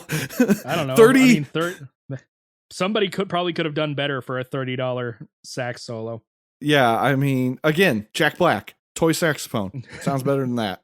Yeah, so that's all I got for Letters of the Colony. If you're really looking to like scratch a Meshuggah itch, maybe give it a listen, but I'm giving it like a 5 out of 10 simply because I don't feel anything really super positive or negative about it. It's just kind of okay. And like I said, maybe it is something that's more of a grower than a shower kind of thing, guys. Yeah. Yep. Yeah. That's the metaphor you had to go with. It is the metaphor, because I do like a lot of the stuff on here, except for Vignette. I really hate that song. Except for the cafeteria, I will give you that. That was interesting. Yeah. And that's how you do a breakaway into another part of a song, Winter Horde. 20 seconds. 20 seconds. You don't got to do 4 minutes. Oh dear. That's all I got. Have you checked out Maestro yet? I have not. I was trying to listen to Letters from the Colony, and then I've found like another new podcast that I really like. So I'm fair enough. Yeah, maybe I'll talk about that in our last segment. But yeah, so Letters from the Colony. It's okay. It's okay. It's there. It exists. It is there. It is there. I don't think my life has benefited from listening to it, but I don't think I've been harmed by it either. So, I guess I should go. And you decided to break the fucking mold. How dare you? Oh, well, sorry for trying to give you something new. He, folks, did not give me metal. He gave me gangsta rap. It is not gangster rap. Aesop Rock is not gangster rap. No, but he gave me trolling mother effer. He gave me hip hop. I guess would be the best way to put it. Some underground avant-garde hippity hop. Wow, giving the avant-garde label. I think that's what he's labeled as. I know he's labeled as underground. I don't know about hold on, we're on here. We're on. Oh, I'm sorry. Is this your segment? I think this is my segment. But fine. If you want... you do your stuff. I was actually just on Wikipedia trying to see what they label him as, but they don't have anything. That's weird. Yeah. So you gave me Impossible Kid by Aesop Rock. By the way, the amount of people that I like told about this one, they constantly thought I was talking about ASAP Rocky. Yes. Yeah, I've run into that issue too. I'm like, no. And they're like, are you sure? I'm like, it's a white guy. And they're like, oh yeah, that is an ASAP Rocky. And he's been around way longer than ASAP Rocky. So how did I feel about Impossible Kid? Well, I'm not a fan of them hippity hops. No, actually, I really enjoyed this record quite a bit. Yes. Yeah. It reminded me of some of the stuff that I actually do like in the realm of hip hop. In terms of like, I really like boom bap, which is that like East Coast includes all the brass and the scratchy stuff. And is kind of like chill almost. I really like that sound in hip hop. Reasons why I like this. I will say the background and instrumental stuff, there is enough going on that it doesn't feel repetitive. Right. He's got a lot of stuff going on. And this is like my main complaint about rap. And obviously people that are listening to mainly just the lyrics, which is definitely what rap and hip hop is all about. That's fine. But for me, I like the entirety of the thing. And like, to give a terrible example, WAP, W-A-P. Yes. Just that background. It's like the same, 3-second segment, the entire song. Have you listened to that song? Because I haven't. Yes, I have. Several times, actually. My roommate loves it. Apparently, like, in terms of just pure performances, apparently it's not horribly done, but I have no interest in terms of like lyrical content or anything else. Yeah, but it's like, from what I've listened to of it and everything, it's just like the background beat is a basic like drum kind of thing. And then it is a guy going, there's some hoes in this house, over and over and over and over again for like 2 to 3 minutes. And I want to put a drill to my skull because Cannibal Corpse. Yeah. And like one hip hop group that I do like, Black Violins. It's 2 guys, one plays viola, one plays violin, over hip hop beats. Sounds pretty cool. But they have a song and it's really popular by them. And it's just like basic background beat with a guy going, yeah, every like 3 seconds. And I'm like, oh, I hit my mic.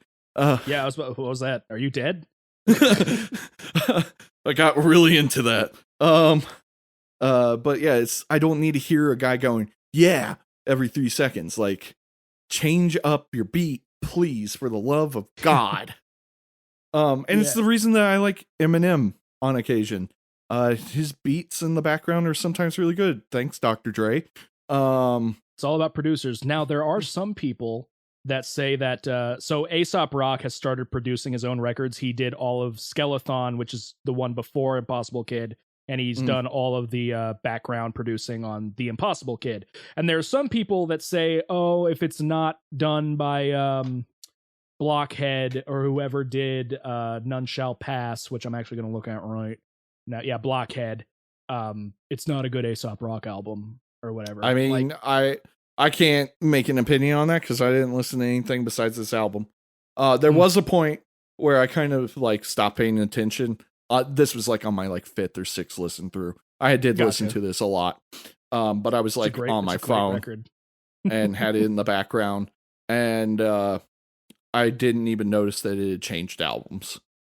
And I don't even know what album that it went into, but it was, I like looked up and I'm like, that's not the Impossible Kid album cover. What the heck? It was, it was like red and it had his face on it. Or it was like white and red. That might be Float. That sounds about right. Yeah, that's one of his earliest records. Not a huge fan of that one, just because his voice changed a lot. Yeah, but I did think it was like a different rapper when I like started paying attention because of the voice. But yeah, so to go a little bit more in depth, overall loved it. Liked a lot of the background stuff. My main complaint, and you know, this might be his style, but sometimes I feel like the flow broke up when it shouldn't have. A lot of his like hooks and transitions feel weird. And maybe that's just part of the charm of it, but like Blood Sandwich, where like I love the verses. The verses are great. I even love how he like cuts off to like, you know, my younger brother is a funny dude, a lot of funny stuff happened to him. Fine. Great, but then he like it just kind of gets in this weird dead pause where it doesn't even feel like a rhythm anymore. It just feels like he's talking. And he does that in a lot of songs. I didn't like everything, but there wasn't anything to the point where I can like point it out that I didn't like. The main I really like Rings. Rings is probably my favorite one on there. It's a good track. Not only just because I like the rhythm and everything, and but the lyrical content and like what it was about hit me pretty hard because I definitely have a issue with music and my depression. For people that don't know, very quick, Mitch suffers depression. It's pretty bad. I almost flunked out of college because of it. Had a lot of cool professors that didn't like boost my grades or anything, but gave me a bunch of chances to fix things instead of flunking me. No, I feel you. That was helpful. Same issues. But I kind of lost motivation for music, which is really bad based on the amount of money I have sunk into it. I mean, I own 3 violins, like 2 guitars, a bass, a MIDI controller, my monitors, a didgeridoo, a theremin. But I've just like slowly fallen out of love for it. I love music. Obviously, I'm doing this podcast, but it's like that putting energy into it and everything kind of thing. And so that song particularly ran with me just because of the whole I used to paint. I hate that I have to say that I used to paint. Yep. Hard to admit that I used to paint. Yeah. Yeah. I like Blood Sandwich for the most part. Blood Sandwich, for that song, I really like the opening when he talks about the baseball game. But, I kind of fall off after that. Like everything else, I'm kind of whatever. I usually skip it after that. But like the flow in the beginning, just the really fast. I'm like, I love it. Yeah, it's good. Mystery Fish is pretty good. What was it? Shrunk. I really enjoyed Shrunk, but there was definitely there were definitely parts towards the end, like when he's talking to the therapist, where parts of the flow fell off, and it wasn't like the beat matched that flow. It was like the beat either stopped completely or kept going as normal, but the way he was talking didn't fit. And again, maybe that was on purpose. I mean, the guy definitely seems to know what he's doing. Yeah. Kirby's cute. Did you watch the music video? Yeah, I mean, I actually watched all the music videos for this album. What's kind of cool is they have a full video for the entire record, and it's a remake of The Shining. Oh, interesting. But yeah, Kirby's cute. Didn't think I would ever find an interesting rap about a cat. He has one about an otter. Nice. Uh, I don't know. Maybe get a kitten is definitely possibly one of my favorite lines I've ever heard. Yeah. Overall, I'm really pleased with this. I actually recommended it to several of my friends that like hip hop, and rap and everything. And I was just like, hey, have you heard this guy? And like some people were like, yeah, I've heard of him. Other people were like, Aesop Rocky, you mean? And then some people were No. just like, some people were just like, I have no clue what you're talking about. You might dig Blue Scholars. You might dig Binary Star. If you like this. I'm not saying they're exactly the same, but you get some general ideas. I also listened to At the Gates, I think is what it was. The Gates, yeah. The Gates. I liked it. It didn't like get me super excited for the new album, but I also only listened to it once. The music video is really weird. It is. I like it a lot. I was super excited when The Gates dropped. The first song that I heard by Aesop Rock was called Hot Dogs. It's very, very odd and spacey.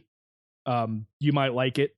Yeah, I'm glad you like this record. It's Dude, I've really listened exciting. to Hot Dog Water and Chocolate Starfish. Like, come on, man. Have you actually listened to that record? No, I've never listened to a full Limp Bizkit record. Good. I don't hate myself. I have a friend that like swears by Limp Bizkit, and it's funny because she also listens to like Opeth and Gojira and Devin Townsend, and I'm just like, What? Limp Bizkit? Apparently Wes Borland is an actual like really good guitarist. That I have heard, and that doesn't surprise me. Well, it's like Black Veil Brides. Their guitar player, or one of them, is phenomenal, and you just go and you look at him and like, dude, why are you in this band? Go do something that's actually good. Yeah. I ironically like one or two Limp Bizkit songs. Is one of them Rolling? Yes, one of them's Rolling. Of course. But because Undertaker had it as an entrance theme in wrestling, but the other one is Nookie, just because I like the bass, like the boom boom boom boom boom boom boom boom boom boom. I'm like, yeah, it's catchy. Yeah, I personally I can't stand the guy Fred Durst's voice. Oh, Fred Durst is a piece of garbage. I'm talking about his music, not his personality. Oh, actually, the if you want to hear something interesting, if you've never listened to it, back when MTV did their Metallica like celebration thing, they they had Limp Bizkit come out and play Welcome Home Sanitarium, and it's actually not half bad. I actually like that. There was a Nickelback did a cover of a Metallica song live. Sad but true. Yeah. Yeah, and it was not bad. Mm-hmm. I think other bands they had Korn come out and do one, and that was pretty good. I think I remember you telling me about that. Yeah. So, yeah. But we're not talking about Metallica. We're talking about Aesop Rock. Exactly. Yeah, I'm pretty happy about it. For people that are interested in checking out this type of music or just want to give something else a shot outside of the whole we listen to metal on this podcast for the most part. Yeah, I'd give it probably a solid 8 out of 10, 7 out of 10, Woo. somewhere in that ballpark. I'll take the 8. Would you ever listen to his other material? Yeah, I've thought about it. I'll definitely probably check out the new thing. This is definitely one of those albums and just artists in general where I will usually need to be in a mood to listen to it. Not saying that's wrong or anything. It's just this isn't my typical I'm going to listen to this thing. There's actually a German rapper I listen to called Peter Fox, which I might recommend to you one day, even though there's no English. You're going to have to get past that if that's something that bothers you. He's really good. I really enjoyed him. I learned about him in German class. But it's definitely one of those things where I'm like, oh man, I fucking love this guy. I love this song and album and everything. But like I have to be in a very certain mood versus like you throw Blackwater Park by Opeth or like From Mars to Sirius by Gojira or Someday Oblivious Scarus album. yeah, Yeah. I'm down to party like anytime that comes on. So Indeed. yeah, I'm happy. Well, here's the thing: if you want to listen to Aesop, he has a lot of material for you. Oh He also boy. does a lot of he has a few different collaboration projects. One was released last year called Malibu Ken. That was a really good record. Very interesting background beats. A lot of it sounds like chiptune type stuff. With Aesop on top. It's very odd, but I enjoy it quite a bit. And then he also has a project called Hail Mary Malin, and the album Bestiary is really good. It's a project with Rob Sonic, who was on Impossible Kid here and there just for like additional vocals. Yeah, Aesop's got a lot of stuff. He's actually been my top listened to artist on Spotify for the past 3 years. Damn. You brought in chiptunes. Can we talk about how good Keijin music is? Oh yeah. I mean, not that I would know what. Yeah. Not that I would know what a Keijin is or anything like that, but like Keijin music, that's some good electronica there. You have there, Mr. Pirate. Well, Mitch, what have you been up to in the past couple of weeks? I bid for a new job and got it, so I'm moving to nights. Quite and exciting. And it shouldn't affect this, especially since seemingly we seem to chord. I mean, you'll be going to bed at a decent time this time, but it shouldn't affect this schedule at all. I haven't been playing games at all. Oh, I recently started listening to the new Oceans of Slumber album, as I mentioned previously, as well as the new Haken album. The new Haken album is god tier, and I freaking love it. And it is everything I love about Haken. Once again, in an album. Are they a thrash band? Oh, Ethan. I don't know who Haken is. Ethan. I'm thinking of Dokken, maybe. You're thinking of Dokken. Haken is a progressive metal band. Fair enough. Just like Oceans of Slumber is a progressive metal band, but they are a progressive doom metal band. With a female singer who has an amazing vocals. Yeah. How does that sounds like progressive grindcore? Like, how does that work? I mean, to be fair, all progressive oh man, I'm about to possibly start a war here, but I don't care. Fuck you all. I know what I'm talking about. Progressive music, usually all it means is that you're utilizing jazz influences, which usually just means there's a lot of time signature and key changes throughout the song. Interesting. And that's typically why they're super long. And all it means, because some people get avant-garde and progressive confused, and I can understand why. Because they think, it should be reinventing new genres and everything like that, but that's what avant-garde is for. Progressive just means as the song keeps going, it changes. So like if you listen to a full Opeth song, it changes throughout the entire song. It doesn't like go back and repeat things always. Gotcha. Versus like you go and listen to like a Metallica song. You got the chorus, you got the like verse chorus. Yeah. Yeah. That's typically you not telling how... me that Metallica is not a progressive band? I am telling you that Metallica, the very popular thrash metal band, is indeed not a progressive thrash metal band. Metallica isn't even thrash anymore, bro. You got pop. me there. They're pop. They're pop, bro. I hate people. Sellouts. But the Oceans of Slumber took me a little bit to get into. There's definitely parts that I really like.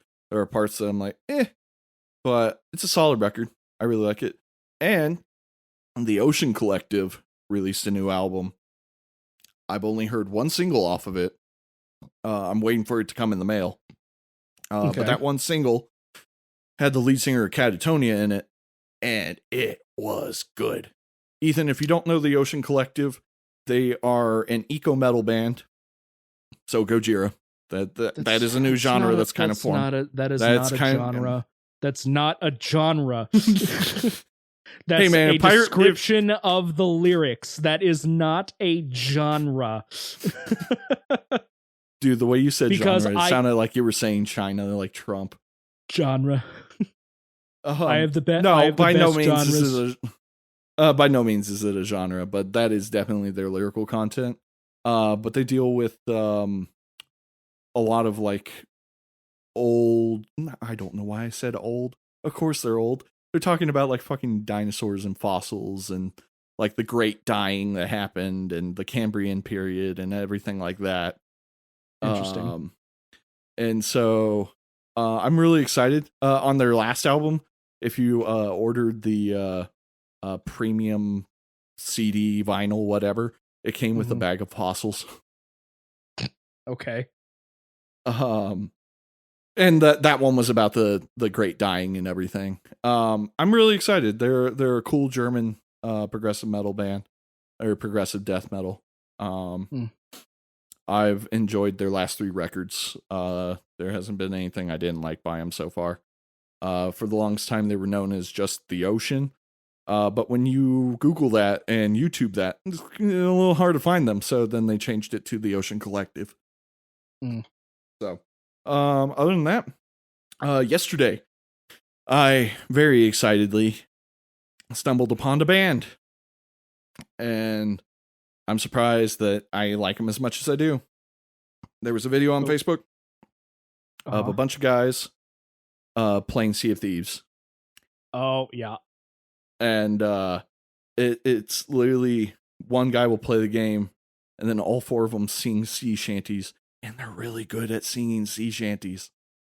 And it turns out they're an actual band and have an album, and I'm very tempted to check them out. If anyone's interested in listening to a basically barbershop quartet, but not exactly acapella group, we'll go acapella. Check out The Longest Johns. The Longest Johns are pretty cool. They are pretty cool, especially if you want to feel that Assassin's Creed 4 vibe once again. I still need to play that. It was good. I own it, it was but fun. I've never played it. It was fun. Yeah, I think that it pretty much wraps up everything I've been doing, listening to. What about you, Ethan? I checked out the new 6 Feet Under for a meme. Was it good? I bet you loved it. Pretty good, right?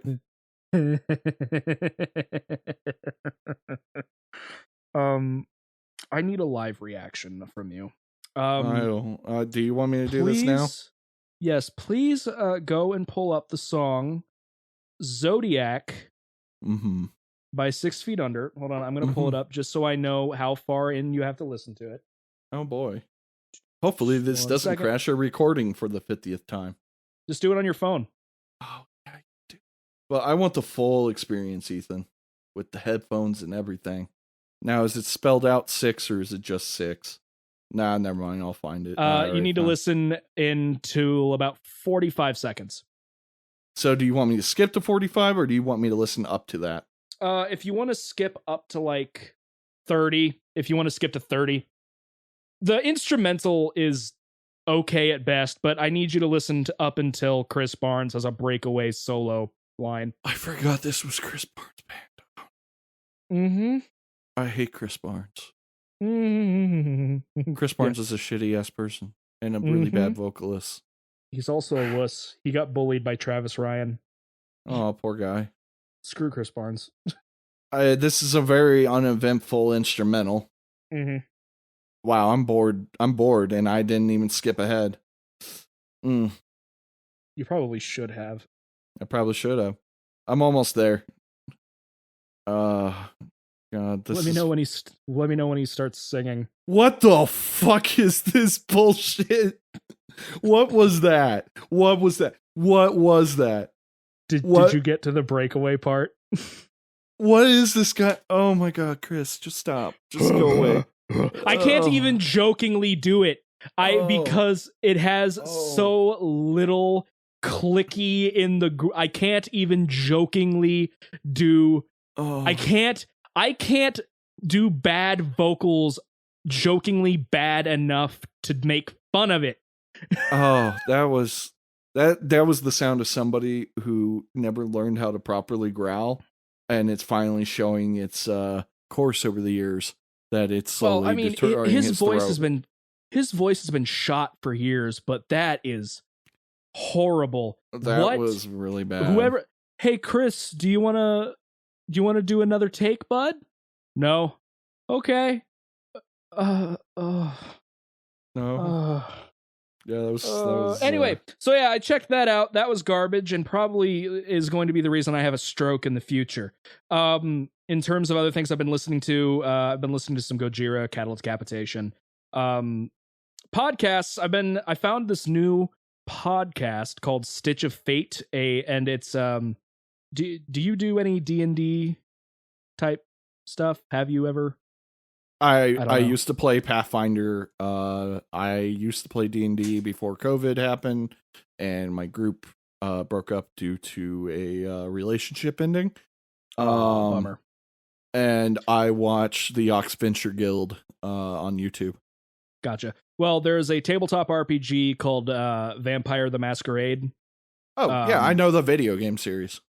Yes, so there is I actually kind of want to play the tabletop game, but I don't know how prevalent it is around here, A, because of COVID, and B, because, I mean, some people just don't think vampires are cool, which is fair. I'm sure you could probably get on Reddit and then like find a group that wants to do it on Tabletop Simulator, because I guarantee you it's probably on Tabletop Simulator. That's probably what they play it on, because it's a podcast where it's an actual play, so they have their characters. Mathis from the Chilluminati podcast and the NLSS is the GM for it, and he sets all the stuff up. And then you have who are the other people? I want to like shout out their names. You have the storyteller, which is Mathis Games, and then the cast of characters is Mark Meir, the Bubbernaut, Gaming FTL, and Little Red Dot. They all play characters, and they actually improv dialogue and everything else. And they're about 7 episodes in. It's a weekly podcast, and it's very entertaining. I find it very interesting, even though I know very little about the lore and stuff like that. I have played Vampire the Masquerade Bloodlines. I'm very bad at it because I play it like once and then go back 6 weeks later, and I just don't remember what I'm doing. Yeah, that's one of those games you can't do that. Yep, maybe when I'm done with Coder, I'll do an actual like full playthrough of Masquerade Bloodlines. And then they're coming out with Masquerade Bloodlines 2, which I'm also excited about. So yeah, I've been listening to that, and not much else, dude. I've been working. I started donating plasma again. I'm setting up. I have my surgery set up for the 12th of next month, and then that's about it. I'm trying to work on new music stuff, but we're kind of at a standstill at the moment. We're trying to find another guitar player, and maybe my old roommate might do it. He needs to get his chops back up just because he hasn't played in a while. But he's really good at ambient type stuff, so it's kind of a cool contrast versus what Gage does, which is a lot more death metal and deathcore focused. So it'll be kind of cool to have that contrast of styles if they can mesh together. So that'll be kind of cool. And then other than that, not a whole lot. I keep trying to do keto again, but then I go to Texas Roadhouse when I shouldn't. And them rolls will get you. The rolls will get me, dude. So otherwise, I have not been doing a whole lot at all. Nothing much. Anyway, I haven't been doing much else. Something I do want to bring up, if people are looking into like some of the music we've been suggesting for the past couple of episodes, we've realized that the host we've been using automatically converts all of our files to mono, which kind of ruins the the music we've been playing. So apologies to Being Still, For Story, and Perceive Persist, because kind of the music we've been wanting to show it's just kind of made it a little bit worse. So we're probably going to pay the extra amount at some point to do stereo, and when that happens, I will re-upload the original file so that way everything will be fixed. But for now, at least for the ending of this particular episode, we're not going to have the song for now. But I will name drop. For today, I recommend you guys listen to a band from Fort Wayne called The Green Leaves. For the song, their song "The Bad Place." If you guys want to check out some cool ambient slamming deathcore is kind of what they do. And they're really, really good. I've played with them. Their vocalist is actually the vocalist for my last band now. So Michael's really, really cool. If you like the whole deathcore vibe, check out The Green Leaves and check out Fleshbore, of course, as well. That's pretty much all I got. I just wanted to let you guys know that we're going to figure out the whole issue of stereo and mono. And I totally was about to skip the the suggestions for next episode. I was wondering when those were coming in. I'm a little tired. That's cool. Mitchell, do you like cheese? Do you like Space Lord of the Rings? Okay, what the fuck are you trying to give me? Do you like cheesy metal? No, okay. So I have a band for you. But I do have a question for you. All of their albums are a story-driven thing, kind of. Uh-huh. So would you prefer me give you their better music, or like not that the other albums are bad, or like their starting of the story? Wait, is this Coheed? No. Oh, okay. Because that sounded like a lot about Coheed. Just, yeah, give me better music. Is it going to be really important that I start at the beginning of the story, whatever this is? No, okay. I was originally going to give you their most recent record, but my brother-in-law was like, give them the middle one, because they only have 3. So, have you ever listened? I keep clipping, brother. What is going on? Brother, no. Ugh. Have you ever listened to Gloryhammer? I have. Really? Have you listened to their album Space 1992, Rise of the Chaos Wizards? No, because I've listened to like one Gloryhammer song and then I never revisited. Not because I didn't like it. Totally forgot about them. That's fair. So yeah, I'm going to give you their middle record, Space 1992, Rise of the Chaos Wizards. I know you don't really use Spotify, so I don't know if this is going to be the same across all mediums wherever you listen to it. But the deluxe version is the only version on Spotify, and it has the first 10 songs are the core record, but then they have symphonic only versions of the entire record after that. Oh, cool. With different names and everything. It's kind of cool. I personally, even though that's cool and I might check that out on my own, for the purpose of like reviewing and everything, I will stick to the main stuff. It's like if I suggest something that has a cover or a bonus track on it, unless it's like a main part of the album, like Oceans of Slumber's Winter has a cover of Nights in White Satin on it. That's like in the middle of the album. I don't want to review that because that's somebody else's song. Right. Not the band's.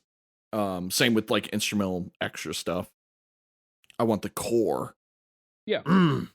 You want some core? Well, here we go. I can give... No, I'm kidding. No. But yes, Gloryhammer's sophomore release, Space 1992, Rise of the Chaos Wizards. This is going to be interesting. I like it a lot. I have a couple of things that I would love you to listen to, and I have to decide. Oh, I thought you were like giving me 2 things that are like kind of short. No. Did you forget who you were talking to? Shut up. All right. To be fair, I do listen to Black Dahlia Murder, and all their records are like 30 minutes long. Okay. So I have 2 prog bands that I can make you listen to. I could also give you a Dark Tranquillity record, or I could give you a non-metal record entirely. And I haven't decided, so I think. Well, here, for now, why don't you use this dang old name chooser that I found? Hold on. Where's the one that I used? Is this the one that I used? Is that the one you used? It is not the Well, one. then why are you even talking This one about is. it? This Come on, one Willie is. G. Come on, Shut Willie G. up. Shut up, Grenderman. Hey, your username sounds like a disease. do you even know how my username got about? Do I care? Probably not. So, you know what? Fuck you. There's that one. Why don't you give me an album I actually like this time? Oh, I'm sorry. Are you telling me you didn't like the last two? I'm kidding. Nope. Fuck you. You hurt my feelings. There's that band that doesn't exist anymore. There's that band. There's that band. And oh, it picked that one. No, fuck the random generator. Chance doesn't know shit. They're not short, so I can't give you two. Okay. I'm going to give you a very snobby band. Oh God. But they're not snobby. I just love the fact that they're all Berkeley graduates. So you're either really going to appreciate this album because it is a really freaking good concept album, though you don't have to pay attention to the concept if you don't want to, or you're going to absolutely hate them.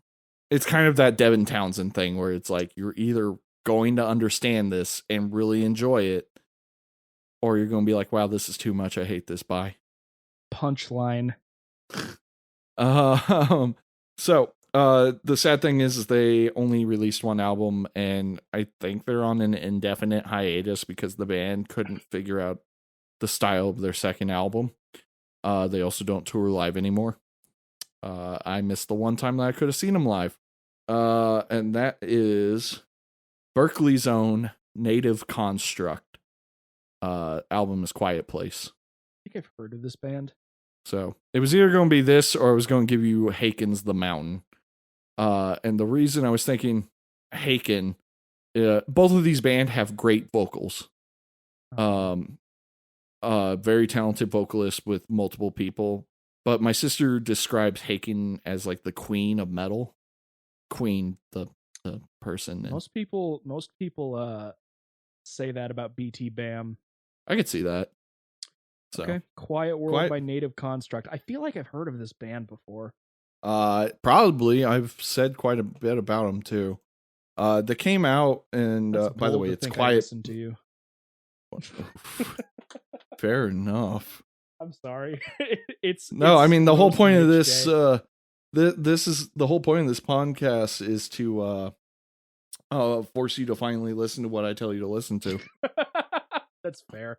Because I don't know how many times I recommended Winter Horde, and you're like, cool. That sounds neat. I don't remember you ever recommending me Winter Horde. Well, seeing as how they're my favorite band, I find that hard to believe. It's one of my favorite bands. Anyways, yeah. So I really like this. It is definitely a play with singing musical. I guess a musical. Very proggy, crap ton of different music styles.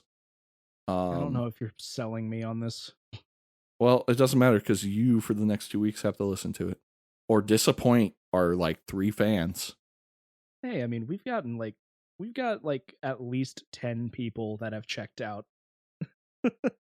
So each episode, only like 3 listens were me. Okay. 3 listens from me. I don't even listen to the full thing. I usually just check like 30 minutes to make sure it doesn't sound like garbage. Well, you don't have much faith in me. No, I don't have faith in my own voice. I also listen to see how many. Thank you. I also listen to make sure to take a tally of how many times I say fuck, because I really like that word. And I'm trying to kind of tone it down. I know purposely I did it a couple of times in this episode, but it is definitely, instead of using all the time, which is funny because I've been doing it. Sometimes I'll just say fuck. It is a comma. It is a comma. So hopefully you enjoy that and ignore my things, and if you hate it, well, you're wrong and you don't know anything about music. All right. So yes, I gave Mitchell a Gloryhammer record, Space 1992, Rise of the Chaos Wizards, and he gave me Native Construct, Quiet World for next episode. We're not going to be playing any music at the end of this one unless we change stuff. So if you come back to this and music plays, that means I've re-uploaded with the song The Bad Place by the Green Leaves. Check them out. And you can find me if you're interested in seeing social media type stuff. Instagram, MFKR Will, Twitter, WASD Gamecom, Twitch, WASD_Gamecom, where I play games on a weekly basis, except this last week at the time of recording this, because I had a job to do and didn't get a chance to stream, so sorry. Shame. Yeah, and then I upload this podcast on Goodnight Productions on YouTube. You can also check out Aninikin 2, Ethan Carpenter, It's My Dumb Face, and then WASD Gamecom, which is that. And of course, yada, yada, yada. Us on Facebook for Dist Ent Pod, and you'll find us there. I am not going to plug any of my social media. I've done it in the past, but until I get some of my life together, and actually start working on music again, I don't think it's worth plugging any of my stuff. Maybe one day I'll post one of my Gojira covers that I keep saying I'm going to do. Or you could also have people follow your Instagram for pictures of Sabbath. He is a cute boy. Okay. You know what? You got a point. He is the best of boys. He's been quietly laying in a box this entire podcast. And right it's behind been a me. long podcast. It has been a long podcast. Cubase is telling me that we are on measure 4,571 in 4/4 time at 120 beats per minute. Joy. So, my Instagram is metalviolinist_ethereal solace. Anyone that's curious why it's ethereal solace, that is my old band / solo project now that has no music except for the little diddle here and there. So he's already done more than John Cage. Anyway, let's wrap